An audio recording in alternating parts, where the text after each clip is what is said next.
Okay. सो कैसे हैं आप सब? आई होप आप सबने रिवीजन लेक्चर देख लिया होगा। आप सबने रिवीजन लेक्चर देख लिया होगा जो हमने कल अपलोड किया था, लेक्चर नंबर 1 से लेकर लेक्चर नंबर 4 तक की रिवीजन का। एंड आईसीआई की तरफ से एक इम्पॉर्टेंट अपडेट आया है रिगार्डिंग May 21 एग्जामिनेशन। आपका कॉस्टिंग का एग्जामिनेशन 27 को है और आपको 2 days का लीव मिला हुआ है in your costing examination, which will basically आपके लिए बहुत हेल्पफुल करेगा, क्योंकि कॉस्टिंग का सिलेबस है पहाड़ जितना और इसको समराइज करना एक दिन में पॉसिबल नहीं हो पाता है।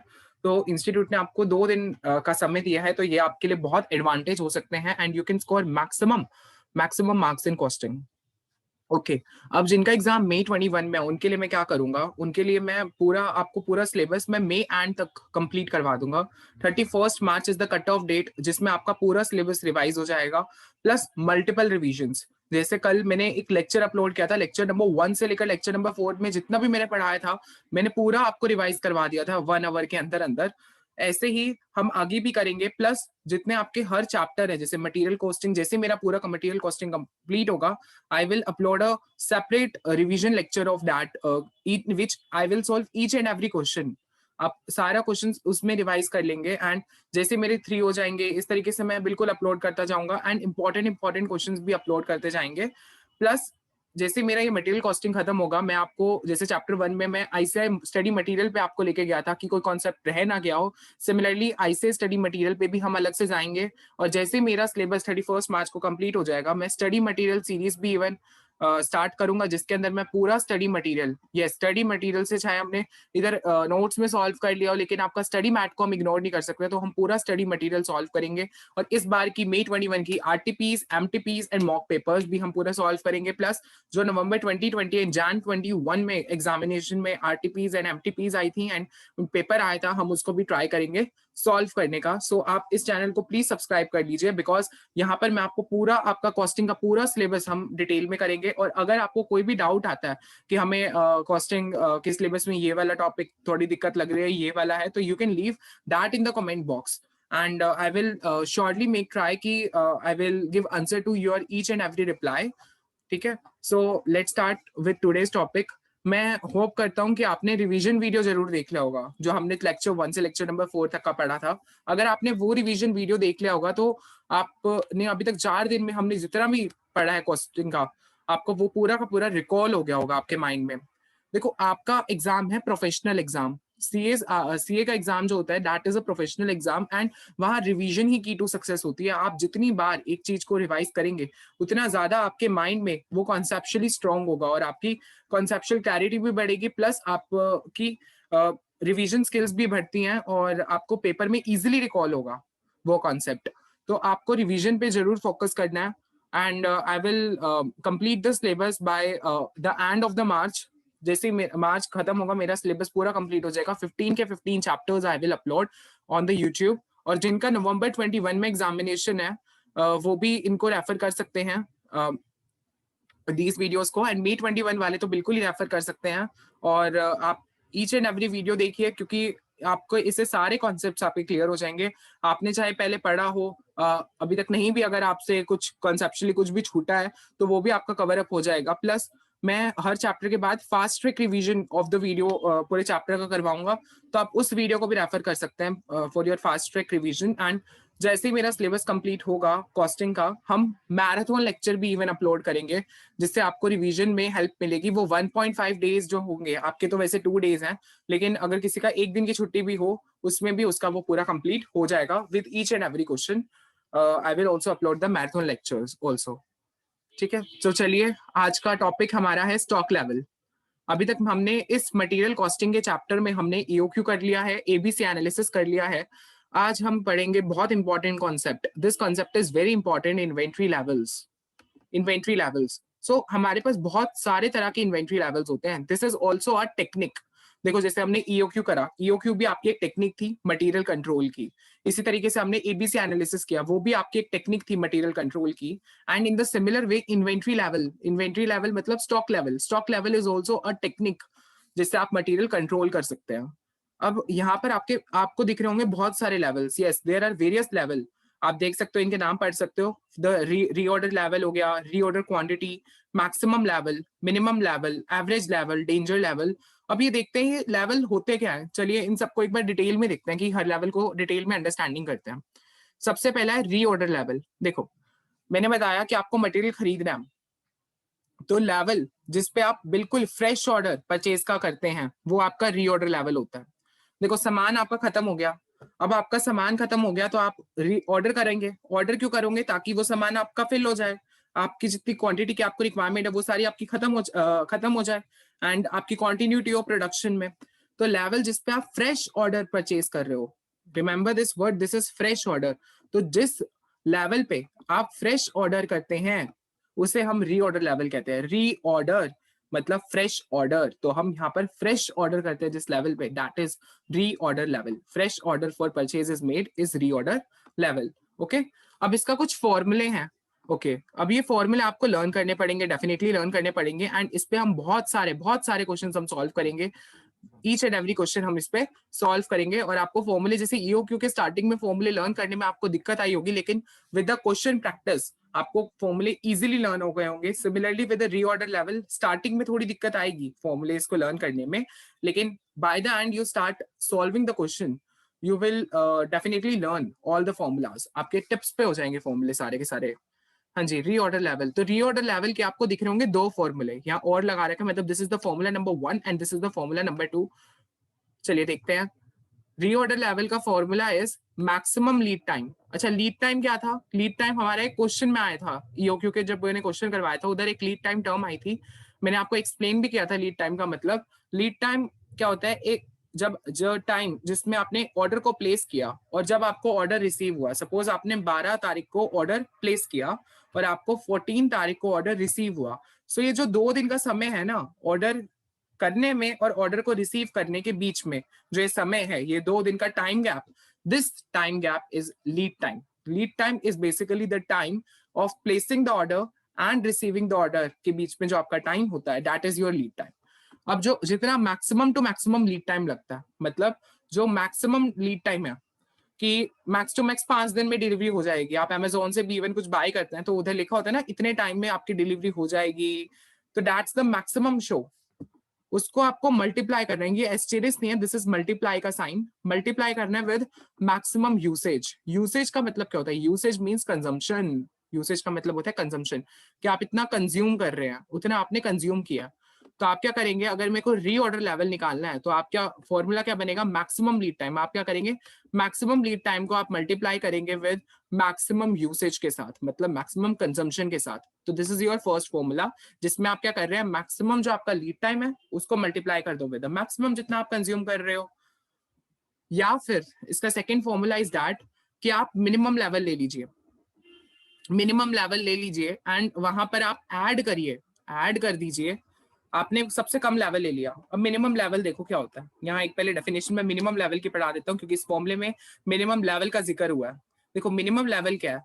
This is the level below which the inventory should not be allowed to fall. मतलब आपकी इन्वेंट्री इस लेवल से नीचे नहीं गिर सकती। आप मैक्सिमम टू मैक्सिमम इस लेवल से नीचे आप इन्वेंट्री नहीं गिरा सकते। That's this level is minimum level. So minimum level is the level below which your inventory should not be allowed to fall. इससे नीचे आपकी इन्वेंट्री नहीं गिर सकती है, ठीक है। अच्छा, ये मतलब आपका रीऑर्डर लेवल के नीचे होता है, this should be below reorder level. देखो reorder level is that level जिस पे आप फ्रेश ऑर्डर मेक कर रहे हैं। ये वो लेवल, देखो this level is that level जहां पर आप फ्रेश ऑर्डर प्लेस कर रहे हैं एंड इससे नीचे का जो लेवल है दैट्स योर मिनिमम लेवल। मतलब इस लेवल से नीचे तो आप इन्वेंट्री को गिरा ही नहीं सकते। देखो सपोज मैंने बताया था कुछ कंपनीज क्या करती है, कुछ सेफ्टी स्टॉक मेंटेन करती हैं, मतलब इतना माल मेंटेन कर लेती हैं। सो कंपनी सपोज 500 का लेवल आ जाएगा तब वो रीऑर्डर करेगी, तो यहाँ पर फ्रेश ऑर्डर प्लेस करेगी और जो मिनिमम लेवल है दैट लेवल जिससे नीचे आप इन्वेंट्री को गिरा ही नहीं सकते। Definition itself clear it's meaning. आप डेफिनेशन को 2-3 बार पढ़िए, आपको बिल्कुल क्लैरिटी हो जाएगी क्या कह रहा है। रीऑर्डर लेवल क्या होता है? रीऑर्डर लेवल बेसिकली वो लेवल है जिसके नीचे आप जिस पे आप फ्रेश ऑर्डर परचेज का करते हो and minimum level is that level जिसके नीचे इन्वेंट्री आपके अलाउ ही नहीं है गिरने की। आप इससे नीचे इन्वेंट्री को गिरा ही नहीं सकते हो। That's minimum level. ओके, तो मैक्सिमम लेवल क्या होगा? Maximum level is that level below which the inventory should not be allowed to cross, मतलब इससे ज्यादा आप इन्वेंट्री स्टोर नहीं कर सकते वरना ओवर स्टॉकिंग हो जाएगी। मतलब मिनिमम लेवल वो लेवल जिससे नीचे आप इन्वेंट्री गिरा नहीं सकते, एंड मैक्सिमम लेवल वो लेवल जिससे ज्यादा आप इन्वेंट्री को बढ़ा नहीं सकते। तो that level is maximum level. Okay, अब इसके फॉर्मूला हमने रीऑर्डर लेवल के फॉर्मूले पे थे हम, तो इसमें कहा था मिनिमम लेवल, तो आपने मिनिमम लेवल ले लिया, मतलब वो लेवल ले लिया जिससे नीचे आप इन्वेंट्री को गिरा नहीं सकते। आप क्या कर रहे हो? ऐड कर रहे हो। यस, ये साइंस को ध्यान में रखना, यहाँ आप ऐड कर रहे हो normal consumption into normal lead time. Normal मतलब मीडियम, मीडियम एक होता है मैक्सिमम, एक होता है मिनिमम और एक होता है मीडियम। तो मीडियम को इधर नॉर्मल कहा गया है। तो आप क्या कर रहे हो? Minimum level plus normal consumption into normal lead time कर रहे हो। क्लियर? अच्छा, next is reorder quantity. Reorder quantity क्या होती है? ये वो क्वांटिटी है जो आप ऑर्डर करते हो रीऑर्डर लेवल पे, मतलब जो क्वांटिटी आप रीऑर्डर लेवल पे मंगवाते हो ना, वो क्वांटिटी आपकी रीऑर्डर क्वांटिटी होती है। अच्छा, reorder quantity equal to EOQ. जो आप इकोनॉमिक ऑर्डर क्वांटिटी निकालते हैं ना, उसी को हम आरओक्यू कह देते हैं। Clear? So reorder quantity is that quantity जो आप रीऑर्डर लेवल पे ऑर्डर करते हो। इतना क्लियर हो गया सबको? Okay, maximum level. Maximum level मैंने बताया था लेवल बिलो थ्रू विच जो आप इन्वेंट्री को क्रॉस नहीं करवा सकते हो। Yes, should not be allowed to cross. अच्छा, इसका फॉर्मूला क्या होता है? इसका formula is ROL. ROL is your reorder level. ये चीज री ऑर्डर लेवल जिस पे आप फ्रेश ऑर्डर प्लेस कर रहे हो, री ऑर्डर लेवल प्लस आरओक्यू। आरओक्यू जो आपने क्वांटिटी ऑर्डर किया एट द री ऑर्डर लेवल, उसमें से हम लेस कर रहे हैं। क्या चीज लेस कर रहे हैं? Minimum consumption into minimum lead time को हम लेस कर रहे हैं। क्या चीज लेस कर रहे हैं? Minimum consumption into minimum lead time को। ओके, चलिए आप फॉर्मूला देखते हैं मिनिमम लेवल का, मतलब बिलो विच इससे नीचे आप इन्वेंट्री को गिरा नहीं सकते, should not be allowed to fall. अच्छा, इसका फॉर्मूला तो आप यहाँ से भी निकाल सकते हो, अगर आप ध्यान से देख रहे हो तो मिनिमम लेवल का यहाँ से भी निकल सकता है formula. Minimum level is equal to ROL, यहाँ जाके माइनस हो जाएगा, ROL minus normal consumption into normal lead time. यही फॉर्मूला बनेगा, ROL minus normal consumption into normal lead time. So ये वाला फॉर्मूला यहीं से जनरेट हुआ, या आप उल्टा कह लो, जैसा आपकी मर्जी है वैसे आप कह सकते हो। क्लियर? चलिए, next is average level. Average level क्या होता है? जो company at an average maintain करती है, मतलब that's one is the maximum level. इससे बियॉन्ड आप इन्वेंट्री को क्रॉस नहीं करवा सकते। दैट्स द मिनिमम लेवल, इससे नीचे आप इन्वेंट्री को गिरा नहीं सकते। And average level is the level जो company at an average maintain कर रही है। ठीक है? अच्छा, इसका फॉर्मूला क्या होगा? एवरेज कैसे निकालते हैं? दो चीजों को ऐड कर देते हैं और उसको डिवाइड बाई 2 कर देंगे। तो मैक्सिमम प्लस मिनिमम लेवल जो आपका है उसको 2 से डिवाइड कर दो, या फिर दूसरा इसका फॉर्मूला क्या है? दूसरा फॉर्मूला ये है कि आप मिनिमम लेवल लीजिए, ऐड कर दीजिए आरओक्यू बाई 2। क्या कर दीजिए? ऐड कर दीजिए आरओक्यू। आरओक्यू इज योर री ऑर्डर क्वांटिटी को 2 से डिवाइड कर दीजिए। इतना क्लियर हो गया आप सबको? अच्छा, next is danger level. What is danger level? Danger level, अब डेंजर लेवल वो लेवल होता है जो आपने इमरजेंसी के लिए किया होता है। अगर आपके कोई इमरजेंसी, कई बार इमरजेंसी ऑर्डर्स आ जाते हैं, तो आप बिल्कुल अलग से इमरजेंसी के लिए कुछ चीजें स्टोर करके रखते हो। सो इमरजेंसी पीरियड के लिए जो आपने बचा के रखा है, that is the danger level.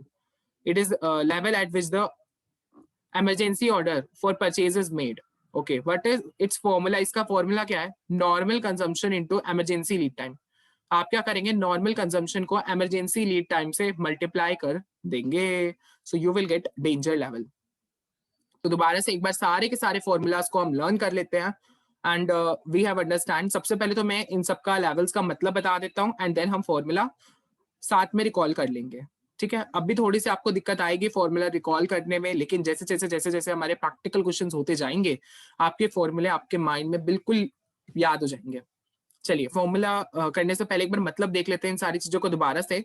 सबसे पहले हमने पढ़ा था री ऑर्डर लेवल। री ऑर्डर लेवल क्या था? Level eight which fresh order is of for purchase is made. Fresh order. Clear? Next is री ऑर्डर क्वांटिटी। री ऑर्डर क्वांटिटी वो क्वांटिटी जो आपने री ऑर्डर लेवल पे मंगवाई है। maximum level is that level beyond which the inventory is not allowed to cross, and minimum level is that level below which the inventory is not allowed to fall, and average level जो company at an average maintain कर रही है, and danger level जो emergency purchases के लिए आपने maintain कर रखा है। मतलब क्लियर हो गया इन सबका? अब चलो इनके फॉर्मूले। रीऑर्डर लेवल के कितने फॉर्मूले हैं? रीऑर्डर लेवल को हम आरओएल भी कह सकते हैं, हम इसकी शॉर्ट फॉर्म बनाते हैं आरओएल। अगर मैं ROL बोलूंगा तो मेरा मतलब रीऑर्डर लेवल से ही है, ठीक है। रीऑर्डर लेवल के दो फॉर्मूले हैं, दो फॉर्मूले कौन से हैं? सबसे पहला फॉर्मूला मेरे को बताओ, दोनों मैक्सिमम चीजें हैं, दो ही चीजें लेनी है, एक तो लीड टाइम, एक तो हम लीड टाइम कंसीडर कर रहे हैं और एक हम यूसेज कंसीडर कर रहे हैं। तो maximum lead time into maximum usage, this is your reorder level. Clear? Second formula बोलो मेरे साथ, second formula is minimum level, बिल्कुल लो वाला लेवल ले रहे हैं, मिनिमम लेवल, और हम लेस कर रहे हैं या ऐड कर रहे हैं? ऐड कर रहे हैं जी, ऐड कर रहे हैं। ऐड क्या कर रहे हैं? Normal consumption into normal lead time को। ऊपर तो हमने मैक्सिमम लिया, दोनों चीजें मैक्सिमम ले ली ना, maximum consumption into maximum lead time. और सेकंड फॉर्मूला क्या है? Minimum level plus normal consumption into normal lead time, ठीक है। रीऑर्डर क्वांटिटी का formula is very simple, reorder quantity is equal to EOQ। Okay, maximum level का formula क्या है? Maximum level कहता है कि ऊपर वाली दो चीजें है ना, इन दो चीज को ऐड कर दो, मतलब ROL plus ROQ, and then minus कर दो इनमें से जो मिनिमम वाला है, minimum consumption into minimum lead time. Clear? Next is minimum level. Minimum level क्या है? Minimum level is ROL। ROL में से हम क्या कर देंगे? लेस कर देंगे normal consumption into normal lead time. ये फॉर्मूला यहां से जनरेट हुआ, ठीक है। Next is danger level. Danger level का फॉर्मूला क्या था? Normal consumption into emergency purchases. और एक लास्ट रह गया अपना एवरेज लेवल। एवरेज लेवल का फॉर्मूला क्या है? Maximum plus minimum by 2 and max minimum level plus ROQ by 2। These are the formula, ठीक है। चलिए, अब इसमें प्रिंसिपल इसने कुछ बता रखा है, चलिए देखते हैं क्या बता रहा है। अगर हम इन्वेंट्री लेवल्स को फिक्स कर रहे हैं ना, तो आपको क्या क्या फैक्टर्स माइंड में रखने पड़ेंगे। सबसे पहले तो कंपनी को कभी भी आउट ऑफ स्टॉक नहीं जाना, ये तो पता ही है हमें, कभी भी कंपनी का आउट ऑफ स्टॉक तो जाना ही नहीं है। अगर आउट ऑफ स्टॉक चली गई तो वो कंटिन्यूटी कैसे मेंटेन कर पाएगी प्रोडक्शन में, हमने पढ़ा भी था इंपॉर्टेंस के अंदर मटेरियल कंट्रोल की। The store keeper, store keeper कौन होता है? अरे भाई, इतनी सारी ड्यूटीज बढ़ाई थी स्टोर कीपर की, भूल गए? वो पर्सन जो स्टोर इन्वेंट्री को मेंटेन करने के लिए रिस्पॉन्सिबल होता है, उसके पास कोई ओकेशन नहीं है कि ये कंप्लेन कर सके। वो ऐसे कंप्लेन नहीं कर सकता कि वो इन्वेंट्री लेवल्स को मेंटेन नहीं कर पाया क्योंकि ये उसके बियॉन्ड कंट्रोल में थे। नहीं भाई, तुम स्टोर कीपर की रिस्पॉन्सिबिलिटी है, वो ऐसे अपने आप से मुंह नहीं फेर सकता कि ये कह के कि भाई मतलब इन्वेंट्री कंट्रोल करना मेरे बस की नहीं है, ये ऐसा वो स्टोर कीपर नहीं कह सकता, ठीक है। So these are the fixed principles. Yeah, these are the factors which you should keep in mind. चलिए, ड्राइवर्स ऑफ इन्वेंट्री कंट्रोल। अच्छा, मेरे को ड्राइवर्स बताओ, क्या क्या हमने ड्राइवर पढ़े फॉर्मूले में? हमने ड्राइवर्स पढ़े थे, कौन से ड्राइवर्स पढ़े हैं इसमें? बेसिकली दो ही हमने ड्राइवर्स पढ़े हैं इसमें पूरे। एक तो लीड टाइम पढ़ा है और second is usage. Lead time and usage, these are the two drivers. You can even see lead time and usage. Usage को कंजम्पशन भी कहते हैं। क्लियर? अच्छा, यूसेज क्या होता है? Usage basically consumption. Consumption is the number of units consume, जितनी आपने यूनिट्स कंज्यूम किया। देखो, तीन तरह की यूनिट्स कंज्यूम हमने देखी थी, मैक्सिमम कंजम्पशन, मिनिमम कंजम्पशन और normal consumption. Similarly lead time भी तीन तरह की होता है, maximum lead time, minimum lead time and normal lead time. और लीड टाइम क्या होता है? Lead time is a time gap between placing an order and receiving the quantity ordered. मैं जो इतनी देर से आपको समझा रहा था। अच्छा, ये जो लीड टाइम और कंजम्पशन, ये दो हम जो ड्राइवर्स, दो ड्राइवर पढ़ रहे हैं ना फॉर्मूले यूज करते समय, lead time and consumption should be expressed in same units of time. Same units of time, this is very important. They should be expressed in the same unit of time, मतलब जो इनकी units हैं वो बिल्कुल same होनी चाहिए। ऐसा नहीं है कि किसी की यूनिट और है और दूसरे की यूनिट और है, ऐसा नहीं होनी चाहिए। They should be expressed in same unit of time. This is very important कि इन्हें हमने सेम यूनिट्स ऑफ टाइम में एक्सप्रेस करना, बिल्कुल। चलिए, 13th क्वेश्चन और देख लेते हैं, then we will move to the questions. हम क्वेश्चन शुरू कर देंगे इसके बाद। चलो 13 देख लेते हैं। 13 कह रहा है what is safety stock. Safety stock क्या होता है जी? Safety stock, safety stock basically एक आपका बफर स्टॉक होता है। बफर स्टॉक, इसे बफर स्टॉक भी कहते हैं सेफ्टी स्टॉक को। Safety stock is the buffer stock जो कंपनी मेंटेन करती है ताकि स्टॉक आउट ना हो। स्टॉक आउट क्या है? मतलब company out of the stock ना हो। देखो, आपने इवन एक प्रिंसिपल भी पढ़ा है यहाँ पर ऊपर कि कंपनी कभी भी आउट ऑफ स्टॉक नहीं होनी चाहिए, आउट ऑफ स्टॉक ऐसा नहीं होना चाहिए। तो इसलिए कंपनी बफर स्टॉक मेंटेन करती है ताकि आउट ऑफ स्टॉक ना हो। कंपनी जो है उन्हें हाई स्टॉक आउट, अगर कंपनी का बहुत ज्यादा, अगर सपोज करो स्टॉक आउट कॉस्ट बहुत ज्यादा है, मतलब कंपनी आउट ऑफ स्टॉक बहुत बार जाती है, बहुत बार जाती है। कब जाएगी? अगर कोई सेफ्टी स्टॉक नहीं होगा तो कंपनी ज्यादा बार आउट ऑफ स्टॉक जाएगी। अल्टरनेटिवली उसे ज्यादा कैरिंग कॉस्ट इंकर करनी पड़ेगी अगर सेफ्टी स्टॉक मेंटेन करना पड़ रहा है। ये तो आप मानते ही हो। अब स्टॉक आउट से बचने के लिए कंपनी कुछ सेफ्टी स्टॉक मेंटेन कर रही है तो उसको रखने की जगह तो चाहिए ना, उसको होल्ड करने की जगह चाहिए। तो आपकी कैरिंग कॉस्ट तो बढ़ रही है, ये तो हम मानते हैं, चलो कैरिंग कॉस्ट बढ़ रही है, ये इसका एक नुकसान लगा लो। लेकिन कंपनी स्टॉक आउट तो नहीं जाती कम से कम इसकी मदद से। द कंपनी शुड सिलेक्ट, इसलिए कंपनी को ऑप्टिमम सेफ्टी स्टॉक कंसिडर करना चाहिए। मतलब इतना भी सेफ्टी स्टॉक ना रख लो कि कैरिंग कॉस्ट बहुत ही हद तक बढ़ जाए। हाँ, कुछ हद तक तो बढ़ेगी, लेकिन इतना भी नहीं करना आपको सेफ्टी स्टॉक मेंटेन करना कि आपकी कैरिंग कॉस्ट ही बहुत ज्यादा बढ़ जाए। ठीक है, कंपनी को ऐसे ऑप्टिमम सेफ्टी स्टॉक करना चाहिए जहां पर जो टोटल स्टॉक आउट कॉस्ट और कैरिंग कॉस्ट दोनों की दोनों जो कॉस्ट है ना, स्टॉक आउट कॉस्ट और second is the carrying cost, दोनों की दोनों कॉस्ट लोएस्ट होनी चाहिए। कंपनी को ऐसे करना है। अच्छा, अगला क्वेश्चन एबीसी एनालिसिस पे, ये हमने ऑलरेडी देख लिया। क्वेश्चन नंबर 11 एंड 12 हमने इवन सॉल्व भी कर लिया था एंड हमने इसके सारे स्टेप्स, एडवांटेजेस, डिसएडवांटेजेस सब कुछ देख लिया था। ठीक है, तो यहां तक मैं कह सकता हूँ जी 14 तक के मैंने सारे आपको क्वेश्चंस भी पढ़ा दिए, जो थ्योरी क्वेश्चंस भी कहते हो ना तुम, मैंने इवन सारे थ्योरी क्वेश्चंस भी कवर कर दिए 14 तक के। एंड जो आगे के क्वेश्चंस है वो धीरे धीरे हम ट्राई करेंगे सॉल्व करने का, इन ईच एंड एवरी हम क्वेश्चन करेंगे। चलिए अब क्वेश्चंस पे आ जाइए। हमने 12 तक के क्वेश्चंस आई थिंक हमने क्लास में सॉल्व पूरे कर लिए थे, और कल मैंने आपको रिवाइज भी करवाए थे 12 तक के क्वेश्चन, तो आई थिंक सबको याद होंगे जो भी हमने 12 तक के क्वेश्चन किए थे। अगर आपको अभी भी दिक्कत है तो डेली का डेली काम प्लीज कर लेना, क्योंकि अदरवाइज बहुत दिक्कत आएगी आपको जी। एटलीस्ट एक बार अपने हाथ से प्लीज आप निकाल लेना, इन सारे क्वेश्चंस को हाथ से लिख के प्लीज देख लेना, ईच एंड एवरी क्वेश्चन को one time please, so that आपको फॉर्मेट पता चल जाएगी कौन सा क्वेश्चन कैसे हो रहा है, आपको एटलीस्ट इसके बारे में जानकारी हो जाए। चलिए आ जाइए 13th क्वेश्चन पे। ये है स्टॉक लेवल के का क्वेश्चन है। यहाँ क्या कह रहा है, PQR लिमिटेड जो है वो एक स्पेशल प्रोडक्ट बनाती है। क्या प्रोडक्ट बनाती है? ZED बनाती है। Z एक प्रोडक्ट बनाती है। ये फॉलोइंग पर्टिकुलर्स कलेक्ट हुए हैं 2005-6 के पीरियड से। ये हमें कुछ इंफॉर्मेशन दे रखी है, दिस इज ये कुछ इंफॉर्मेशन दे रखी है एंड हमसे मांग क्या रहा है। सबसे पहले हमसे कह रहे हैं रीऑर्डर क्वांटिटी निकाल लो। अच्छा, what is reorder quantity? ROQ। ROQ का फॉर्मूला बताओ। ROQ का फॉर्मूला जल्दी से बताओ मेरे को, क्या था? ROQ is equal to EOQ। पहले फॉर्मूला सोच लो जो जो चाहिए ना, फिर हम इंफॉर्मेशन पे जाएंगे। पहले फॉर्मूला में जो जो चीजें चाहिए होती है। EOQ का फॉर्मूला मेरे को जल्दी से बताइए। EOQ का फॉर्मूला क्या था? 2 into annual demand of raw material into ordering cost per order divided by carrying cost per unit per annum का square root. This is the formula of EOQ। Yes, तो चलिए देखते हैं क्या क्या चीजें हमारे पास है। कंपनी स्पेशल प्रोडक्ट बना रही है Z, this is the product and monthly demand मेरे को प्रोडक्ट की दे रखी है 7500 यूनिट्स। लेकिन फॉर्मूले में तो अयो हमारा क्या यूज होता है? एंड मंथली या फिर एनुअल डिमांड यूज होती है। तो इसलिए हम 7500 को 12 से मल्टीप्लाई कर देंगे। We will get the annual demand of the finish goods. Yes, cost of placing the order, this is ordering cost, दे रखी है हमें 500 रुपए। ठीक है, चलो ये तो ठीक है।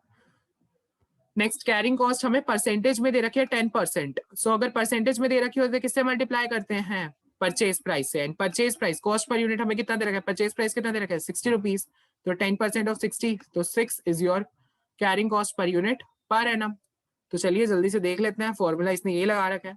एनुअल डिमांड फिनिश गुड्स की हमें दे रखी थी 90,000 यूनिट्स, 7,500 इंटू 12। लेकिन ये एनुअल डिमांड किसकी है? This is annual demand of finished goods, और हमें क्या चाहिए होता है? Annual demand of raw material. अब रॉ मटेरियल के एनुअल डिमांड में आपको याद हो तो हमने दो फॉर्मूले पढ़े थे। The first one is annual demand of finish raw material is equal to annual demand of finish goods into input by output. लेकिन अगर आप पूरा क्वेश्चन पढ़े, मेरे को कहीं इनपुट आउटपुट का कुछ रेशियो नहीं दिख रहा, तो इसलिए हम ये वाली चीज एज्यूम नहीं कर सकते। लेकिन हमने सेकंड फॉर्मूला भी पढ़ा था इसको निकालने के लिए, that is normal consumption per day. ये वाला फॉर्मूला पढ़ा था ना हमने, normal consumption per day into 365 days. यहाँ इसने 52 वीक्स से मल्टीप्लाई कर दिया, वो भी पूरा एक साल ही होता है। अच्छा, इसने वीक्स क्यों लिए? वीक्स इसलिए लिए क्योंकि आप देख सकते हो normal usage, minimum usage, maximum usage सब कुछ हमें वीक में दे रखा है क्वेश्चन में, तो इसलिए हमने वीक्स को कंसीडर कर लिया। क्लियर? एंड एक साल में कितने वीक्स होते हैं? 52 वीक्स होते हैं। ठीक है, अब नॉर्मल कंजम्पशन आपको पर डे की दे रखी है, पर वीक की दे रखी है बेसिकली आपको, इसलिए इसने पर वीक के हिसाब से लिया ना, क्योंकि इसे मल्टीप्लाई 500 को वीक से, टोटल नंबर ऑफ वीक से मल्टीप्लाई करना पड़ेगा, तभी तो annual demand of raw material आ पाएगी। इसलिए इसने 500 इंटू 52 किया। You can even see 500 into 52, 26,000 units. This is annual demand of raw material. इतना क्लियर हो गया सबको? अच्छा चलो, ऑर्डरिंग कॉस्ट पर ऑर्डर मेरे को बताइए कितनी थी? 500 थी। एंड कैरिंग कॉस्ट हमने निकाल ली थी 6 रुपीज पर यूनिट। EOQ का फॉर्मूला लगाइए एंड सॉल्व कर लीजिए और आपका ROQ आपके सामने आ गया। इतना क्लियर हो गया? चलो ये पहला हमारा पॉइंट क्लियर। सेकंड पॉइंट पे चलते हैं। ये कह रहे हैं रीऑर्डर लेवल निकालिए। अच्छा, रीऑर्डर लेवल के क्या थे? दो फॉर्मूले थे। बोलो मेरे साथ, क्या दो फॉर्मूले थे? पहला formula is maximum lead time into maximum usage. Okay, देख लेते हैं हमारे पास ये दोनों चीजें हैं क्या। मैक्सिमम यूसेज तो मेरे को दिख रहा है, ये रहा मैक्सिमम यूसेज मेरे को यहाँ दिख रहा है 750 weeks per week, units per week maximum usage दे रखा है। चलो, इनटू में मेरे को मैक्सिमम लीड टाइम से मल्टीप्लाई करना है। और अगर तुम यहाँ देखो, यस मेरे को लीड टाइम गिवन है क्या? Reorder period. Reorder period basically this is the lead time. Reorder period को हम लीड टाइम ही कहते हैं, तो दिस इज लीड टाइम। हाँ जी, दे रखा है मेरे को लीड टाइम 5 से 8 वीक दे रखा है, तो मैक्सिमम टू मैक्सिमम 8 वीक लगेंगे ना। सो 8 is the maximum lead time. ये मैक्सिमम लीड टाइम हो गया। तो maximum lead time is 8 weeks and maximum usage is 750 weeks per unit. और ये मैंने बताया था, दोनों ये जो ड्राइवर्स है ना, लीड टाइम एंड यूसेज, दोनों का सेम यूनिट ऑफ टाइम होना चाहिए। सेम यूनिट ऑफ टाइम पढ़ाया था, तो दोनों का क्या सेम यूनिट ऑफ टाइम है? बिल्कुल। ये भी वीक्स में है, ये भी वीक्स में है, तो बिल्कुल सेम यूनिट ऑफ टाइम है। तो हम मल्टीप्लाई कर देंगे 8 को 750 के साथ। चलो कैलकुलेटर लो, 8 इंटू 750 करिए, 6000। So 6000 units is your reorder level. चलो आ गया, हो गया। चलो सेकंड पॉइंट क्लियर हो गया सबको। चलो next third point, minimum stock level. Minimum stock level का फॉर्मूला बोलो। चलो जिसको याद नहीं आ रहा, ROL के थ्रू बता दो। ROL का सेकंड फॉर्मूला क्या था? ROL इज इक्वल टू, हाँ जी, ROL का फॉर्मूला बताओ मेरे को। सेकंड फॉर्मूला ROL का क्या था?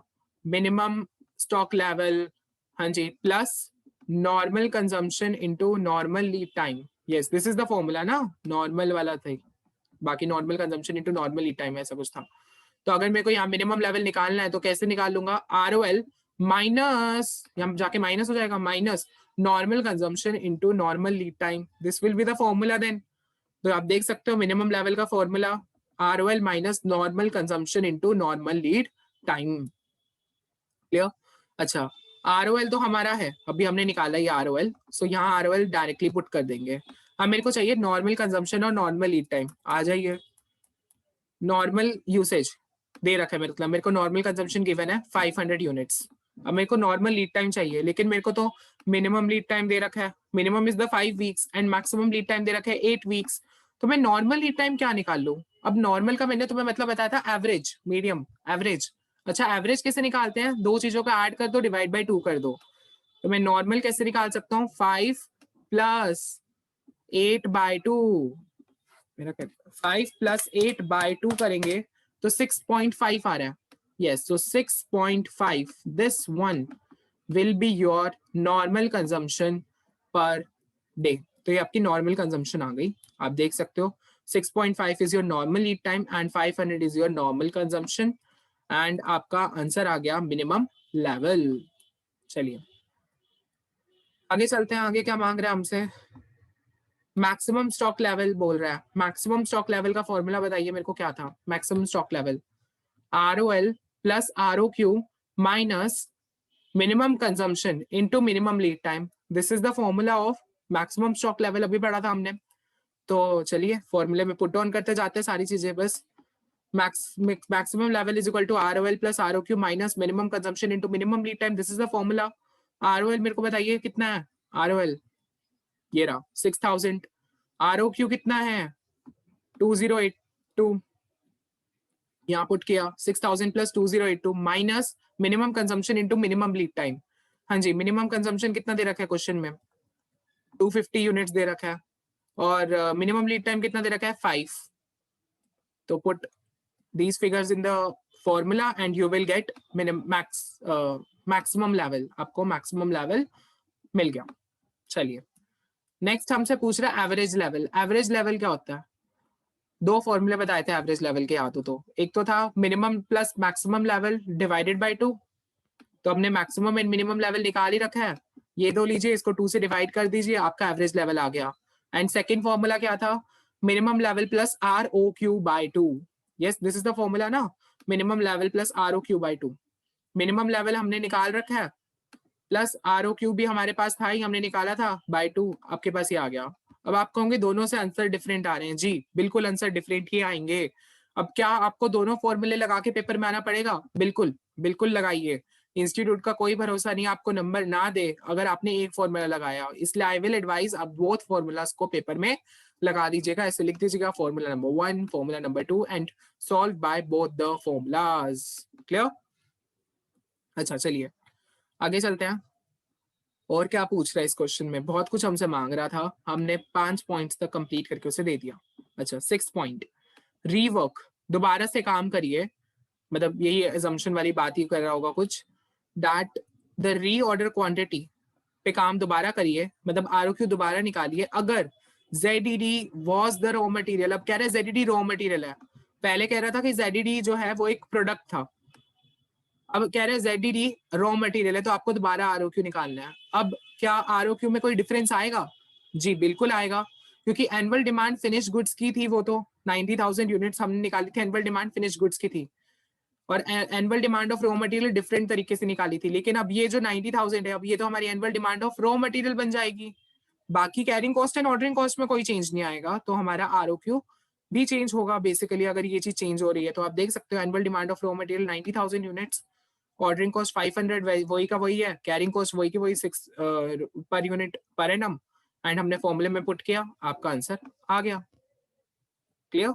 चलिए नेक्स्ट और लास्ट पॉइंट, रीवर्क करो द रीऑर्डर लेवल अगर कंपनी सेफ्टी स्टॉक मेंटेन कर रही है 1000 यूनिट का सेफ्टी स्टॉक। अच्छा व्हाट इज सेफ्टी स्टॉक? पढ़ाया था अभी क्वेश्चन, सेफ्टी स्टॉक क्या था?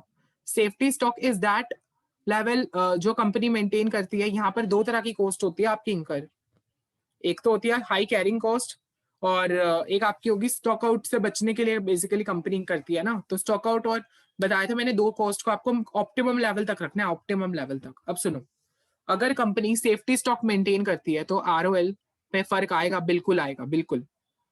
अब आरओएल का फॉर्मूला चेंज हो जाता है अगर कंपनी सेफ्टी स्टॉक मेंटेन करती है तो। अभी तक आरओएल का formula is maximum consumption into maximum lead time, this is the formula of ROL.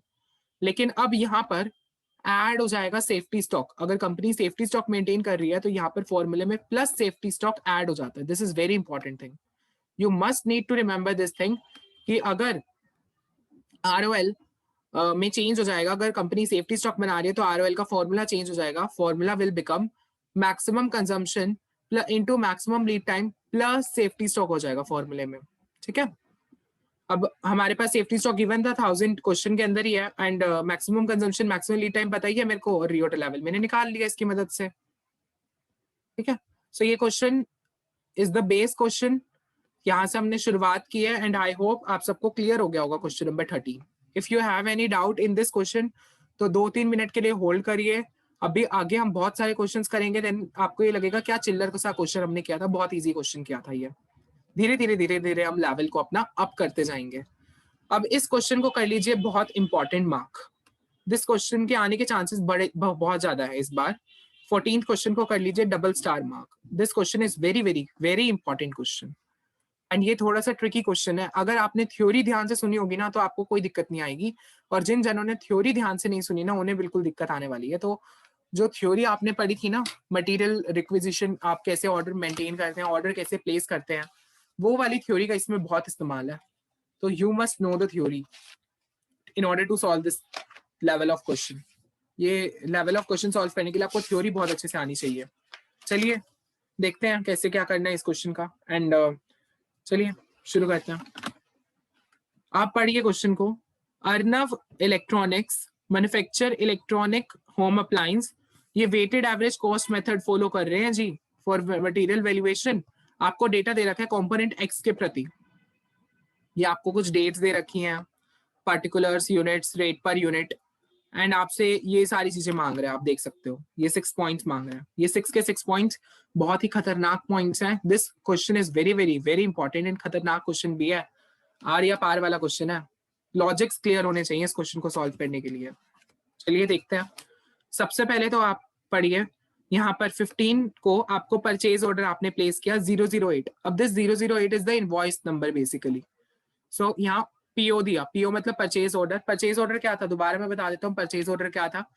Production department sorry purchase department, production department जब परचेज डिपार्टमेंट को कहता है कि आप ऑर्डर प्लेस करिए, यस वो ऑर्डर प्लेस करने के लिए कहता है, then purchase department order place करता है तो उस समय पीओ इशू होता है, परचेज ऑर्डर करता है वो, ठीक है। सो परचेज ऑर्डर 008, देन 30/12/2019 को अनदर परचेज ऑर्डर 009 इनवॉइस का किया, फिर इसके बाद ओपनिंग स्टॉक आपको दे रखी है कंपोनेंट एक्स का, देन आपको जीआरएन, जीआरएन क्या था, गुड रिसीव नॉट, जो रिसीविंग सेक्शन को मिला होगा अगेंस्ट द परचेज ऑर्डर 008, मतलब इसके अगेंस्ट मिला। देन एमआरएन, यहाँ एमआरएन का मतलब मटेरियल रिक्विजिशन नहीं है, even you can C MRN का मतलब इन्होंने फुल फॉर्म दे रखी है मटेरियल रिटर्न नोट, जो आप सप्लायर को माल वापस कर दिया, तो ये इसकी बात कर रहा है, तो आपने सप्लायर को 008 मटेरियल का सप्लाई वापस कर दिया माल। अच्छा, फिर मटेरियल रिक्विजिशन हुआ 011, मतलब इशू किया to a particular department, then again purchase order for 10, then material requisition for 12, then GRN 9 against the purchase order 009, then MRN 004 against the purchase order 009, then material requisition हुआ 13, फिर इसके बाद material requisition 14, फिर GRN against the purchase order 010, then material requisition 015, then material requisition 016, ठीक है। अब यहाँ पर आपको कह रहे हैं सबसे पहले आपको री ऑर्डर लेवल निकालना है, री ऑर्डर लेवल। अब आप कहोगे यहाँ तो हमें कुछ भी सीधा सीधा नहीं दे रखा, कैसे निकालेंगे। सबसे पहले आप मेरे को बताइए री ऑर्डर लेवल निकालने का फॉर्मूला क्या था। री ऑर्डर लेवल का formula is maximum consumption into maximum lead time, ठीक है। तो सबसे पहले हम लीड टाइम पे काम करते हैं। अच्छा, मेरे को लीड टाइम की डेफिनेशन बताइए जल्दी से, लीड टाइम क्या था। Lead time is a time of placing the order and till the time of receiving the order, मतलब ऑर्डर को प्लेस, मतलब पीओ, पीओ पे ही हम ऑर्डर प्लेस करते हैं ना, और रिसीव कब करते हैं, जब जीआरएन हुआ है, तो पीओ से जीआरएन तक का समय ही आपका लीड टाइम हो गया। आई होप क्लियर हो गया होगा ये। देखो, lead time is the time of placing the order till the time of receiving the order, तो जब आपने ऑर्डर प्लेस किया, मतलब ऑर्डर प्लेस करते समय आपने पीओ दिया होगा, परचेज ऑर्डर किया होगा, एंड रिसीव करते समय आपने जीआरएन होगा, GRN is your goods receive note, so इस जीआरएन और पीओ के बीच का जो समय है that is your lead time. चलिए आप देखते हैं कि करके, सबसे पहले 008 का निकाल लेते हैं। 008 का पीओ मेरे को बताओ, पीओ की डेट क्या है, 15 है, एंड 008 का जीआरएन मेरे को बताइए कितना है, 5/1 तारीख है इसकी, तो कितने दिन हो गए, 15/12 से 5/1 तक में कितने दिन हो गए। देखो 15 दिसंबर से 5 जनवरी तक के बीच में कितने दिन हो गए, 22 दिन हो गए, 22 हो गए ना। जनवरी के दिसंबर के अंदर we have 31 days, 31 - 15 + 5 we get, and +1 also करो निकालते समय, 22 डेज हो गए ना। जिसको ये नहीं निकालना आता कैसे डेज निकाल, मैं दोबारा बता देता हूँ। दिसंबर के अंदर वी हैव 31 डेज, कैलसी पे लीजिए 31 माइनस करिए जो अभी डे दे रखा है 15, एंड देन ऐड 1 ऑल्सो, एक आपको ऐड करना पड़ेगा क्योंकि आपको वो वाला दिन भी तो कंसिडर करना है ना, +1 करिए, एंड देन प्लस कर दीजिए जो जनवरी वाले दिन है, +5, 22 डेज आ गए। रेजिडेंशियल चैप्टर कर रखा होगा इनकम टैक्स में, उसमें तो निकालती हो डेज, वैसे ही निकाल रहे हैं यहाँ पर भी हम। चलिए, सो ये आपके आगे एक तरीके से हमने इसके डेज निकाल लिए। चलिए अब नेक्स्ट 009 के डेज निकाल दिए। मेरे को 009 के निकाल के बताइए कितने दिन होंगे। 009 का पीओ कितना है, की डेट क्या है, 30 दिसंबर है, और इसका जीआरएन कितना है, 009 का जीआरएन बताइए मेरे को, ये रहा जीआरएन 009, 12/1 है इसकी तारीख, तो 30/12 से 12 जनवरी तक का समय, 31 - 30 + 1 + 12, you will get 14 days, yes 14 days निकल गए। चलिए अब मेरे को बताइए, ये तो 008 का हो गया, 009 का हो गया, अब आगे चलते हैं 011, आपको दिख रहा होगा नेक्स्ट 011 का मेरे को परचेज ऑर्डर बताइए, कहां पर दे रखा है परचेज ऑर्डर 011 का, मेरे को तो कहीं परचेज ऑर्डर 011 का दिख नहीं रहा। चलो इन्फॉर्मेशन ही नहीं है तो ये इसको छोड़ दो, नेक्स्ट पे चलते हैं आगे। परचेज ऑर्डर मेरे को 010 का दिख रहा है यहाँ पर, चलिए इसका देखते हैं, 7/1 से शुरू है, और इसका जीआरएन मेरे को बताइए 0110 का, ये रहा जीआरएन की तारीख बताइए 25/1 है, तो 7 जनवरी से लेकर 25 जनवरी तक का समय कितना होगा? 7 जनवरी से लेकर 25 जनवरी तक का समय निकालिए।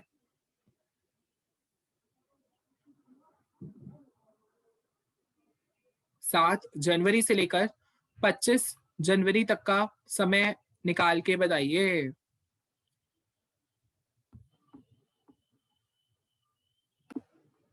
एटीन डेज आ रहे हैं हमारे, 18 डेज आ रहे हैं, बिल्कुल 18 डेज आ रहे हैं। लेकिन अगर तुम देखो 18 से कम तो भाई 14 ही है अपना, 14 ही सबसे कम है ना। सो यहाँ पर अगर मैं बात करते हैं तो हमें maximum and minimum lead time चाहिए होता है ना कभी भी क्वेश्चंस को सॉल्व करने के लिए। एंड नॉर्मल लीड टाइम तो हम वैसे ही निकाल लेते हैं मैक्सिमम प्लस मिनिमम बाय 2 करके। सो ये तो नहीं लगा आपको, एक्यूरेट नहीं लगा। इसी तरीके से अगर आप बाकियों का भी निकालेंगे, वैसे तो मेरे को और कोई दिख भी नहीं रहा, ये 3 थे तो आपका काम हो गया। इस तरीके से आपने क्या निकाल लिया, मैक्सिमम लीड टाइम निकाल लिया एंड मिनिमम लीड टाइम निकाल लिया। चलो लीड टाइम वाला काम हो गया अपना। Second requirement is consumption. Second driver कौन सा होता है हमारा? कंजम्पशन ना। अब कंजम्पशन निकालनी है, चलिए निकालते हैं। अच्छा इसने एवरेज लीड टाइम देखो ऐसे ही करके निकाला है, 22 + 14 बाई 2 करके इसने ऐसे ही निकाला है। चलिए अब कंजम्पशन की बात करते हैं। अब कंजम्पशन का मतलब क्या होता है? This is the number of units consumed. Okay, तो आपने जो बड़े बड़े डिपार्टमेंट्स को इश्यू किया होगा स्टोर कीपर ने, तो उन्होंने उसी बेसिस पे कंज्यूम किए होंगे वो यूनिट्स। और इश्यू करने के लिए हम कौन सा नोट इश्यू करते हैं? कौन सा नोट बनाता है store keeper? MRN, material requisition note. अब यहाँ पर इस क्वेश्चन में MRN का मतलब मटीरियल रिटर्न नोट है, तो यहाँ मटीरियल रिक्विजिशन देखूंगा नाम से, मैं मटीरियल रिक्विजिशन के नाम से देखूंगा। चलिए देखते हैं मटीरियल रिक्विजिशन। मेरे को बताइए सबसे पहली मटीरियल रिक्विजिशन मेरे को 011 की दिख रही है। कितना मटीरियल रिक्विजिशन हो रहा है यहाँ पर? कितनी यूनिट्स का हो रहा है? 3000 यूनिट्स का हो रहा है। आई विल हाईलाइट जो भी मेरे को, क्योंकि मेरे को मैक्सिमम एंड मिनिमम निकालना है ना, इसलिए मैं हाईलाइट कर देता हूँ। चलो 3000। नेक्स्ट मटीरियल रिक्विजिशन 12 की दिख रही है, 4500। सॉरी या देन नेक्स्ट मटीरियल रिक्विजिशन मेरे को 13 की लग रही है, 2200। नेक्स्ट मटीरियल रिक्विजिशन मुझे मिली है 4000। Next material requisition 1500 and the last one is 3200। सो इनमें से सबसे मिनिमम बताइए, मिनिमम सबसे कम किसकी है? सबसे कम मेरे को 1500 ही लगा। एंड सबसे ज्यादा मटीरियल रिक्विजिशन किसका है? सबसे ज्यादा इज 4500। तो 1500 and 4500 you can even see 1500 is the minimum consumption and 4500 this is the maximum consumption. ठीक है चलो, और एवरेज कंजम्पशन कैसे निकलेगी? मैक्सिमम प्लस मिनिमम बाय 2, मतलब 4500 plus 1500 by 2 you will get the average consumption. So अब हमारे पास सारे ड्राइवर्स निकल गए। अब हम इजीली ROL निकाल लेंगे। ROL निकालने का फॉर्मूला जल्दी से मेरे को बताइए दोबारा से, क्या था? Maximum consumption into maximum lead time. चलो हमारे पास मैक्सिमम कंजम्पशन है, मैक्सिमम लीड टाइम है, just put it in the formula and you will get your answer. चलिए अगला सेकेंड पॉइंट हमसे पूछ रहा है मैक्सिमम लेवल बताइए। मैक्सिमम लेवल का फॉर्मूला बताओ। ROL plus ROQ minus normal consumption sorry ROL plus ROQ minus minimum consumption into minimum lead time. This is the formula of ROL. चलिए सॉरी मैक्सिमम लेवल का यही formula होता है। तो ROL plus ROQ minus minimum consumption into minimum lead time. अच्छा ROL हमने ऊपर निकाल लिया है, minimum consumption and minimum consumption and minimum lead time हमने निकाल रखा है ऑलरेडी। सो हमने वही का वही पुट कर दिया। अच्छा मेरे पास ROQ नहीं है, ROQ नहीं है। अब कौन कह रहे हो तुम्हारे पास ROQ नहीं है? ROQ is the quantity to order. ये मानते हो ना आप? ROQ वो क्वांटिटी है जिस पे आप ऑर्डर करते हो। ROL पे जो क्वांटिटी आप ऑर्डर करते हो, मतलब जिस पे आप फ्रेश ऑर्डर प्लेस करते हो, वो वाली क्वांटिटी। तो आपने यहाँ परचेज ऑर्डर मेड किया इस तारीख को, तो कितनी यूनिट्स है? 1000। परचेज ऑर्डर के सामने आप यूनिट्स देख सकते हैं 10,000। देन अगेन परचेज ऑर्डर के सामने यूनिट्स देखिए 10,000। देन परचेज ऑर्डर के सामने अगेन यूनिट्स देखिए 10,000। तो बेसिकली 10,000 इज योर ROQ। ठीक है, सो इसलिए ROQ 10,000 लिखा है। ये 10,000 इज द परचेज ऑर्डर वाला। तो ये आप देख रहे हो कॉन्सेप्ट्स बिल्कुल इंटरलिंक्ड है। आपको हर चीज की डेफिनेशन बहुत गहराई में पता होनी चाहिए in order to solve this type of question. ठीक है, तो हर डेफिनेशन अगर आपको ध्यान से समझ आती है और डेफिनेशन आपने रट्टा नहीं मार रखा, ध्यान से समझ के कर रखे ना डेफिनेशन, देन डेफिनेटली आप से क्वेश्चन इजीली सॉल्व हो जाएगा ये वाला। ठीक है, और नेक्स्ट इज मिनिमम लेवल पूछ रहा है। मिनिमम लेवल का फॉर्मूला बताओ मेरे को। ROL minus normal consumption into normal lead time. Normal consumption, normal lead time और ROL तीनों चीजें हमारे पास हैं, इजिली हम निकाल लेंगे। चलो ये फोर्थ पॉइंट है। फोर्थ पॉइंट हमसे कह रहा है स्टोर लेजर बनाना, स्टोर लेजर बनाना। अब स्टोर लेजर भी मैंने इवन पढ़ा रखा है, तो मैं क्या था डेफिनेशन स्टोर लेजर का। स्टोर लेजर के अंदर हम दोनों चीजें लिखते हैं, याद हो तो, क्वांटिटी भी लिखते हैं, प्राइस भी लिखते हैं। मैंने बताया था ये कॉस्ट अकाउंटिंग डिपार्टमेंट प्रिपेयर करता है ये डिफरेंट फॉर्म्स ऑफ लेजर्स जब बताए थे, याद आया? ओके, तो ये हमने प्राइस स्टोर लेजर यहाँ बना रखा है। अच्छा, जिन्होंने फाउंडेशन का रखा है उसमें अकाउंट्स में आपका एक स्टॉक का चैप्टर होगा, इन्वेंट्री का चैप्टर होगा। इन्वेंट्री के चैप्टर में आपने लीफो, फीफो, वैक, ये तीनों फॉर्मुलेज आई थिंक कर रखे होंगे। वही सेम चीज यहाँ पर है। चलो, जिसने नहीं भी कर रखा कोई दिक्कत नहीं है, मैं बिल्कुल ऐसे एज्यूम करके पढ़ाऊंगा, बताऊंगा ये आपको कि आपने कभी पढ़ ही नहीं रखा हो ये वाली चीज। तो देखो, प्राइस स्टोर लेजर में अब इसने कुछ कह नहीं रखा कि कंपनी कौन सा मेथड मेंटेन कर रही है, नहीं, बिल्कुल बता रखे इसने, क्वेश्चन में बता रखा है, आप ऊपर से ध्यान से पढ़िए। It follows weighted average cost method. Weighted average cost method मतलब ये वैक मेथड फॉलो कर रही है, ये weighted average cost method follow कर रही है, ठीक है। तो वेटेड एवरेज कॉस्ट मेथड कैसे सॉल्व करते हैं, चलिए देखते हैं। सबसे पहले तो आप ना इस तरह का टेबल बना लेना, date, particulars, receipts, issues and balance. Receipts मतलब जो सामान, जो मटेरियल आया, आया मतलब रिसिट, गया मतलब इशू, एंड बैलेंस जितना बच गया, ठीक है। रिसिट मतलब आना, इशू मतलब गया, और बैलेंस जितना बैलेंस बच गया। तो इस तरीके से हमें बनाना है। एंड रिसिट में आप 3 कॉलम बना लेंगे, क्वांटिटी का, रेट का और अमाउंट का। सिमिलरली इश्यूज में भी 3 कॉलम बना लेंगे, quantity, rate, amount, and balance में भी क्वांटिटी, रेट, अमाउंट। क्लियर? अब सबसे पहले तो आएगा ओपनिंग स्टॉक। 1 जनवरी को हमारा ओपनिंग बैलेंस होगा कुछ, चलिए देखते हैं, क्वेश्चन से ही पता चलेगा सब कुछ। चलिए देखते हैं। सबसे पहले हमें यहाँ पर ओपनिंग स्टॉक दे रखा है। मैं एक काम करता हूँ, दूसरे कलर का हाइलाइटर चूज कर लेता हूँ सो दैट आपको क्लैरिटी हो। ब्लू कलर का कर लेते हैं। चलिए, आपको यहाँ ओपनिंग स्टॉक दिख रहा है 1 जनवरी को 3500 यूनिट्स है और 9810 इसका रेट है। आप देख सकते हो यहाँ पर हमने वही किया, 3500, 9810, एंड हमने दोनों को मल्टीप्लाई कर दिया। आप कैलकुलेटर पे लीजिए, 3500 into 9810, you will get this amount का आंसर आपके पास आ जाएगा, ठीक है। चलिए आगे देखते हैं। अब आप आगे देखते हैं तो यहाँ पर हमें दिख रहा है GRN। GRN मतलब आपको माल मिला है, माल मिला है मतलब आपने परचेज किया होगा सिंपली, तो अभी तो आपको माल मिलेगा, तभी तो आपको मटेरियल मिलेगा। सो GRN, this is GRN, 10,000 units का आपको सामान मिला, ठीक है। तो 10,000 यूनिट्स का आपको सामान मिला, ये तो ठीक है। 5 जनवरी को आपको 10,000 का सामान मिला, लेकिन आपने 5 जनवरी को ही माल वापस कर दिया अगेंस्ट द परचेज ऑर्डर 008। ये देखो, मैं सेम परचेज ऑर्डर के अकॉर्डिंगली बात कर रहा हूँ। उसी दिन आपको 10,000 का सामान इनकमिंग एंड 500 का सामान आउटगोइंग। अगर ये दोनों सेम रेट पे अगर ये काम होता है ना, तो हम 9,500 यूनिट्स कह सकते हैं हमारे पास आई है। 10,000 माइनस 500 यूनिट्स मतलब मेरे पास सब 9,500 यूनिट्स मेरे पास आई होंगी, मैं ये कह सकता हूँ 9,500 यूनिट्स आई होंगी। अच्छा, ये तो होगी क्वांटिटी की बात। अब 008 का प्राइस कितना है, रेट कितना है? Rate is 9930, this is the rate of 008। You can सी ये रहा 9930 इज द रेट। तो 9,500 और 9,930 इज द रेट। तो यही हमने लिखा है परचेजेस। इतना सामान मेरे पास आया, इसलिए मैंने रिसिट्स कॉलम में लिखा 9,500 9,930 रेट में एंड मल्टीप्लाई किया एंड रिसिट में आ गया। बैलेंस कैसे करते हैं सुनो। बैलेंस में जो क्वांटिटी है, मेरे पास 3,500 की ऑलरेडी क्वांटिटी थी, मैंने और परचेज की 9,500 की, तो दोनों को ऐड कर दूंगा, उतनी मेरे पास प्लस क्वांटिटी बढ़ गई ना। तो 3,500 प्लस 9,500, 13,000 मैंने क्वांटिटी में लिखा।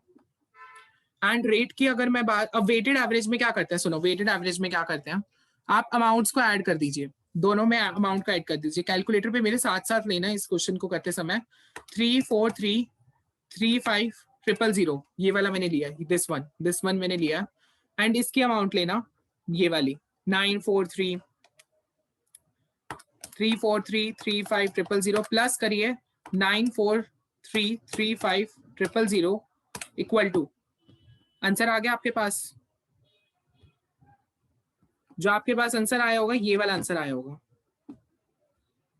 आ गया आपके पास आंसर ये। अब मेरे को निकालना है रेट। अब रेट कैसे निकालूंगा? आपको इतना तो समझ आ ही क्या होगा, मैं क्वांटिटी को रेट से मल्टीप्लाई कर रहा हूँ तभी मेरे पास अमाउंट निकल के आ रही है। तो अगर मेरे को रेट निकालना है तो सिंपल सी बात है ना, अमाउंट को क्वांटिटी से डिवाइड कर दो, आपके पास रेट निकल के आ जाएगा। तो आप क्या कर देंगे, 70,000 जो है उसको डिवाइड कर देंगे 13,000 के साथ, you will get 9898। Clear? Weighted average के क्वेश्चंस ऐसे ही सॉल्व होते हैं। चलिए आगे चलते हैं। ये तो था 008 की बात, आगे बात करते हैं। इसके बाद नेक्स्ट आप देख सकते हो, आपको अगला माल मिला है 009 का 12/1 तारीख को, 009 का 10,000 यूनिट्स, और 12/1 को आपने मटेरियल रिटर्न कर दिया। कितने का मटेरियल वापस कर दिया? 400 यूनिट्स वापस कर दी। तो एट एन एवरेज कितनी हो गई?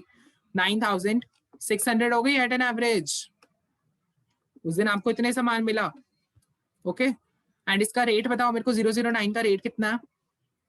9780 इज द रेट।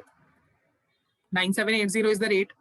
सो मैंने यहाँ पर लिखा परचेज 12 को 9,600, 9780 इज द रेट, एंड यहाँ पर आ गया। अच्छा, ये बीच में ना डेट्स आई होंगी, ये मैंने आई थिंक मैं भूल गया कंसीडर करना। ये देखो 6 तारीख को आप देख सकते हो मैंने मटेरियल रिक्विजिशन किया। मटेरियल रिक्विजिशन किसका करूंगा? मेरे को 8 तारीख वाला जो मटेरियल मिला उसी का मैं मटेरियल वापस करूंगा ना। मटेरियल रिक्विजिशन मतलब इशू करूंगा तो ये इश्यूज के कॉलम में आएगा ना। 3,000 यूनिट्स आपकी इशू कर रहे हो आप, ठीक है, 3,000 यूनिट्स आप इशू कर रहे हो, लेकिन आपको रेट का हिसाब नहीं है। तो आप रेट क्या लेंगे? जो आपका बैलेंस वाला रेट है ना, आप वो वाला रेट यूज कर लेंगे। जो ये वाला बैलेंस वाला रेट है ये मैंने यूज करना। दोनों को मल्टीप्लाई किया, यहाँ लिखा। अब क्वांटिटी कैसे आएगी?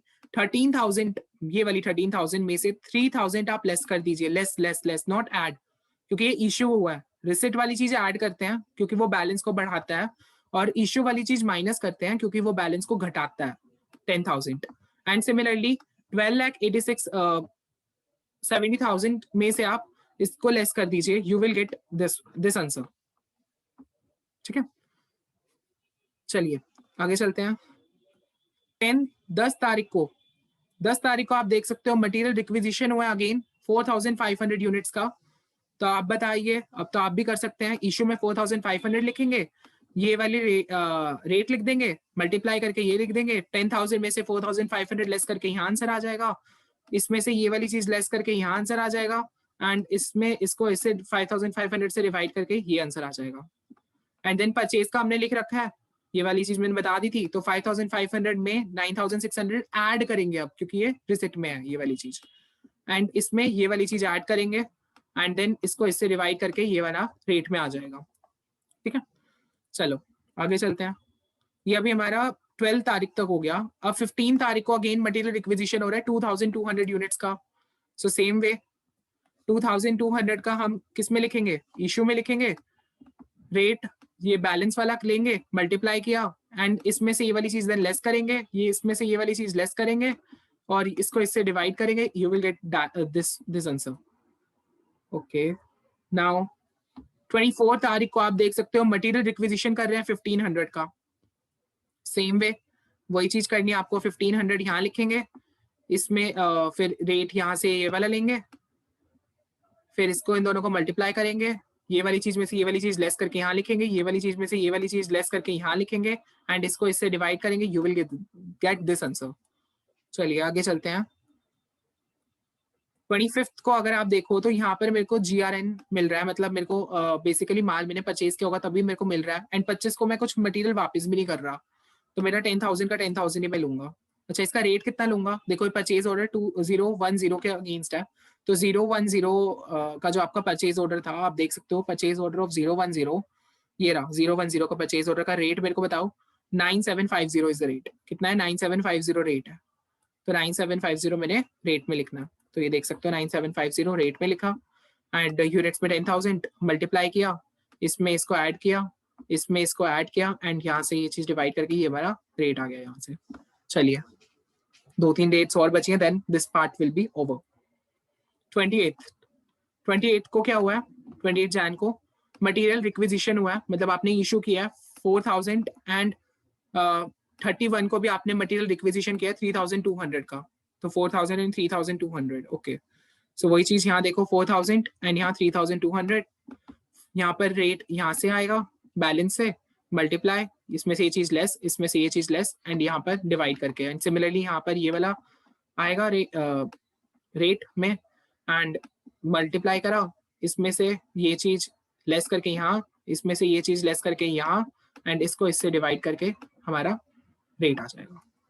ठीक है, अब इसमें क्या होता है, जो आपका लास्ट में ये वाली चीज आती है ना, ये जो बैलेंस में ये वाली चीज बच जाती है, this is your closing stock, ये आपकी वैल्यू ऑफ क्लोजिंग स्टॉक होता है। ठीक है, अच्छा, और आप वैल्यू ऑफ कंपोनेंट यूज अगर आपसे पूछ रहा है पेपर में, कि आपसे अगर ये पूछ ले कि वैल्यू ऑफ कंपोनेंट यूज्ड कितना हुआ है, कि कितना आपने इस्तेमाल किया है, तो कंपोनेंट यूज मतलब is the total of the issues, issue का जो आपका टोटल ऑफ इश्यू साइड है ना, उसका टोटल आपसे पूछ रहा है। तो ये देखो, जो भी हमने ये इश्यूज में लिया ना, ये जितनी भी अमाउंट हमने इश्यूज में लिया, यहाँ से लेकर, एक मिनट,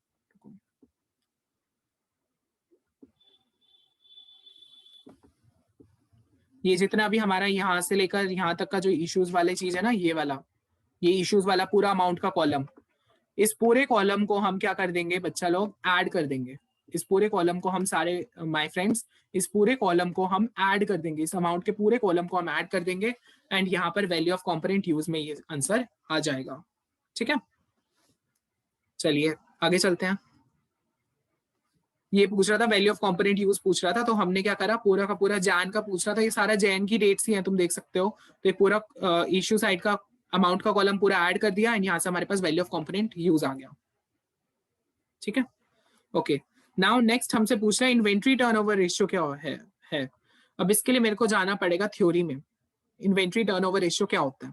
चलिए देखते हैं, थ्योरी में हमने करना है। ये भी एक टेक्निक होती है, मैंने बताया था स्टॉक रेशियो, अगर आपको याद हो तो हमने जब इन्वेंट्री कंट्रोल वाला क्वेश्चन किया था, उसमें बहुत सारी टेक्निक्स पढ़ी थी, वहीं से मैं टेक्निक्स उठा रहा हूँ एक एक करके। अब हम पढ़ रहे हैं, this is one of the ratio, stock ratio है ये, इन्वेंट्री टर्नओवर रेशियो।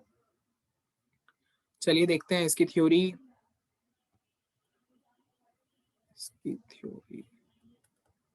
या तो यू कैन सी, ये हमने कर लिया है, यो क्यू हमारा हो गया, स्टॉक लेवल हमने कर लिया, आज ही किया है, ABC analysis already done. Then the next one is budgets, perpetual inventory system, closure, ये रहा रेशियोज, ये वाला question 20th, what ratios can be used for controlling material cost. देखो, द फर्स्ट रेशियो की बात करें, that is input output ratio, and second ratio is inventory turnover ratio. मैं दोनों ही पढ़ा देता हूँ, क्योंकि कभी ना कभी तो पढ़ानी ही है। इनपुट आउटपुट रेशियो तो आपने पढ़ी ली, इतनी देर से हम इनपुट आउटपुट रेशियो तो खेल ही रहे थे क्वेश्चंस के अंदर। जब हमें annual demand of the raw material निकालनी होती थी, तो फॉर्मूला हम लगाते थे annual demand of finish goods into input by output, तो वो इनपुट बाय आउटपुट ही इनपुट आउटपुट रेशियो है। Input by output is equal to input output ratio. Input output ratio is the ratio of quantity of input of material to the quantity of output. इसके through हमें standard consumption को हम actual consumption से compare करते हैं और देखते हैं कि क्या फेवरेबल और क्या एडवर्स चीज चल रही है। This is your input output ratio के regarding. Next is your inventory turnover ratio. Inventory turnover ratio क्या होती है, अब इसको ध्यान से सुनना। Inventory turnover ratio स्पीड बताती है of the stock of the inventory is being used of, मतलब आपने वो पूरा स्टॉक कितने दिनों में खत्म किया, उसकी स्पीड बताती है। मतलब जो 3200 का सपोज आपने सामान खरीदा, आपने उसे 2 दिन में यूज कर दिया, तो 2 दिन is your inventory turnover ratio. That 2 days is your inventory turnover ratio, मतलब वो स्पीड जिसमें आपने वो पूरा का पूरा स्टॉक को यूज कर लिया, that is inventory turnover ratio. Inventory turnover ratio के अकॉर्डिंगली हम बता सकते हैं कि ये स्लो मूविंग आइटम है, this is fast moving item. Fast moving item जो जल्दी जल्दी यूज हो गई, एंड स्लो मूविंग आइटम जो धीरे धीरे यूज हो रही है। अच्छा, इन्वेंटरी टर्नओवर रेशियो का फॉर्मूला आपको बिल्कुल याद करना पड़ेगा। क्या होता है फॉर्मूला, रॉ मटेरियल जो आपने कंज्यूम किया, जितना आपने जल्दी जल्दी यूज किया, डिवाइड कर देंगे इसको एवरेज स्टॉक के साथ। तो दो चीजें यहाँ पर है, रॉ मटेरियल कंज्यूम को हम डिवाइड कर रहे हैं विद द एवरेज स्टॉक। क्या कर रहा हूं मैं इन्वेंटरी टर्नओवर रेशियो निकालने के लिए, मैं डिवाइड कर रॉ मटेरियल को डिवाइड कर रहा हूं with the average stock. I will divide raw material with the average stock. ठीक है, ये number of days of inventory, अगर मेरे को ये निकालना है नंबर ऑफ डेज, कितने दिनों के लिए मेरी इन्वेंट्री मेंटेन हुई है, तो वो कैसे निकाल सकते हैं, इसके लिए 365 को डिवाइड करेंगे विद इन्वेंट्री टर्नओवर रेशियो के साथ। कैसे निकालेंगे, हम 365 को डिवाइड कर देंगे विद इन्वेंट्री टर्नओवर रेशियो, तो मेरे को पता चल जाएगा number of days for which the inventory is being used up. ठीक है, सो यहाँ मेरे को दो फॉर्मूलेस पता चल गए. The first one is inventory turnover ratio का फॉर्मूला क्या है? Raw material consume divided by number of raw material consume divided by average stock. Yes. अच्छा, रॉ मटेरियल कंज्यूम्ड मतलब basically the total of the issue side जो हमने देखा था, that is the raw material consumed ना. And average stock maximum plus minimum divided by 2. यहाँ से हमें एवरेज स्टॉक मिल जाएगा. And number of days for which inventory is used is 365 divided by inventory turnover ratio. जो ऊपर inventory turnover ratio निकाली है उसे डिनोमिनेटर में ले लेंगे. क्लियर? अच्छा, मटेरियल जिसका ज्यादा इन्वेंट्री टर्नओवर रेशियो होगा, जिसका ज्यादा इन्वेंट्री टर्नओवर रेशियो होगा, क्या वो फास्ट मूविंग आइटम होगी या स्लो मूविंग आइटम होगी? बेसिकली ये बता रहा है कितनी जल्दी इन्वेंट्री यूज हो रही है. तो जितनी ज्यादा इन्वेंट्री टर्नओवर रेशियो उतनी जल्दी ज्यादा यूज होगी, तो बेसिकली वो फास्ट मूविंग आइटम है. और number of days inventory is maintain का उल्टा सिस्टम है. अगर आप ज्यादा दिनों तक के लिए इन्वेंट्री को मेंटेन कर रहे हो तो आपकी इन्वेंट्री क्या है, बहुत स्लोली यूज हो रही है. अगर ज्यादा दिन के लिए इन्वेंट्री मेंटेन हो रही है, और अगर कम दिन के लिए इन्वेंट्री मेंटेन हो रही है तो जल्दी जल्दी इस्तेमाल हो रही है. तो इसलिए लेस इन्वेंट्री डेज वो फास्ट मूविंग आइटम कहलाई जाएगी. तो जितनी ज्यादा इन्वेंट्री टर्नओवर रेशियो होगी वो फास्ट मूविंग आइटम होगी, और जितना कम मेरा नंबर ऑफ डेज इन्वेंट्री इस्तेमाल होगी वो फास्ट मूविंग आइटम होगी. क्लियर? चलिए अब हम अपने क्वेश्चन पे चलते हैं. जो हमने क्वेश्चन हम कर रहे थे इन्वेंट्री टर्नओवर रेशियो निकालने के लिए. अच्छा, मेरे को ये बताओ, इन्वेंट्री टर्नओवर रेशियो का फॉर्मूला हमने पढ़ा, raw material consume divided by average stock. Raw material consumed basically that the total of the issue side. जो भी हमने ऊपर ये प्राइस जो हमने स्टोर बनाया उसमें हम उसके बेसिस पे हमारा रॉ मटेरियल कंज्यूम निकल गया. और एवरेज स्टॉक कैसे निकालेंगे? एवरेज स्टॉक देखो, average stock is equal to opening stock plus closing stock divide by 2 is the formula of average stock. ये रहा ओपनिंग स्टॉक, तो हमारा ये रहा opening stock is this one. ये हमारा ओपनिंग स्टॉक रहा. और क्लोजिंग स्टॉक कैसे निकाल लूंगा? क्लोजिंग स्टॉक मैंने निकाल ही लिया था, ये मेरा क्लोजिंग स्टॉक था. तो ओपनिंग प्लस क्लोजिंग बाय 2 करूंगा, I will get the average stock. And raw material consumed is the total of the issue side.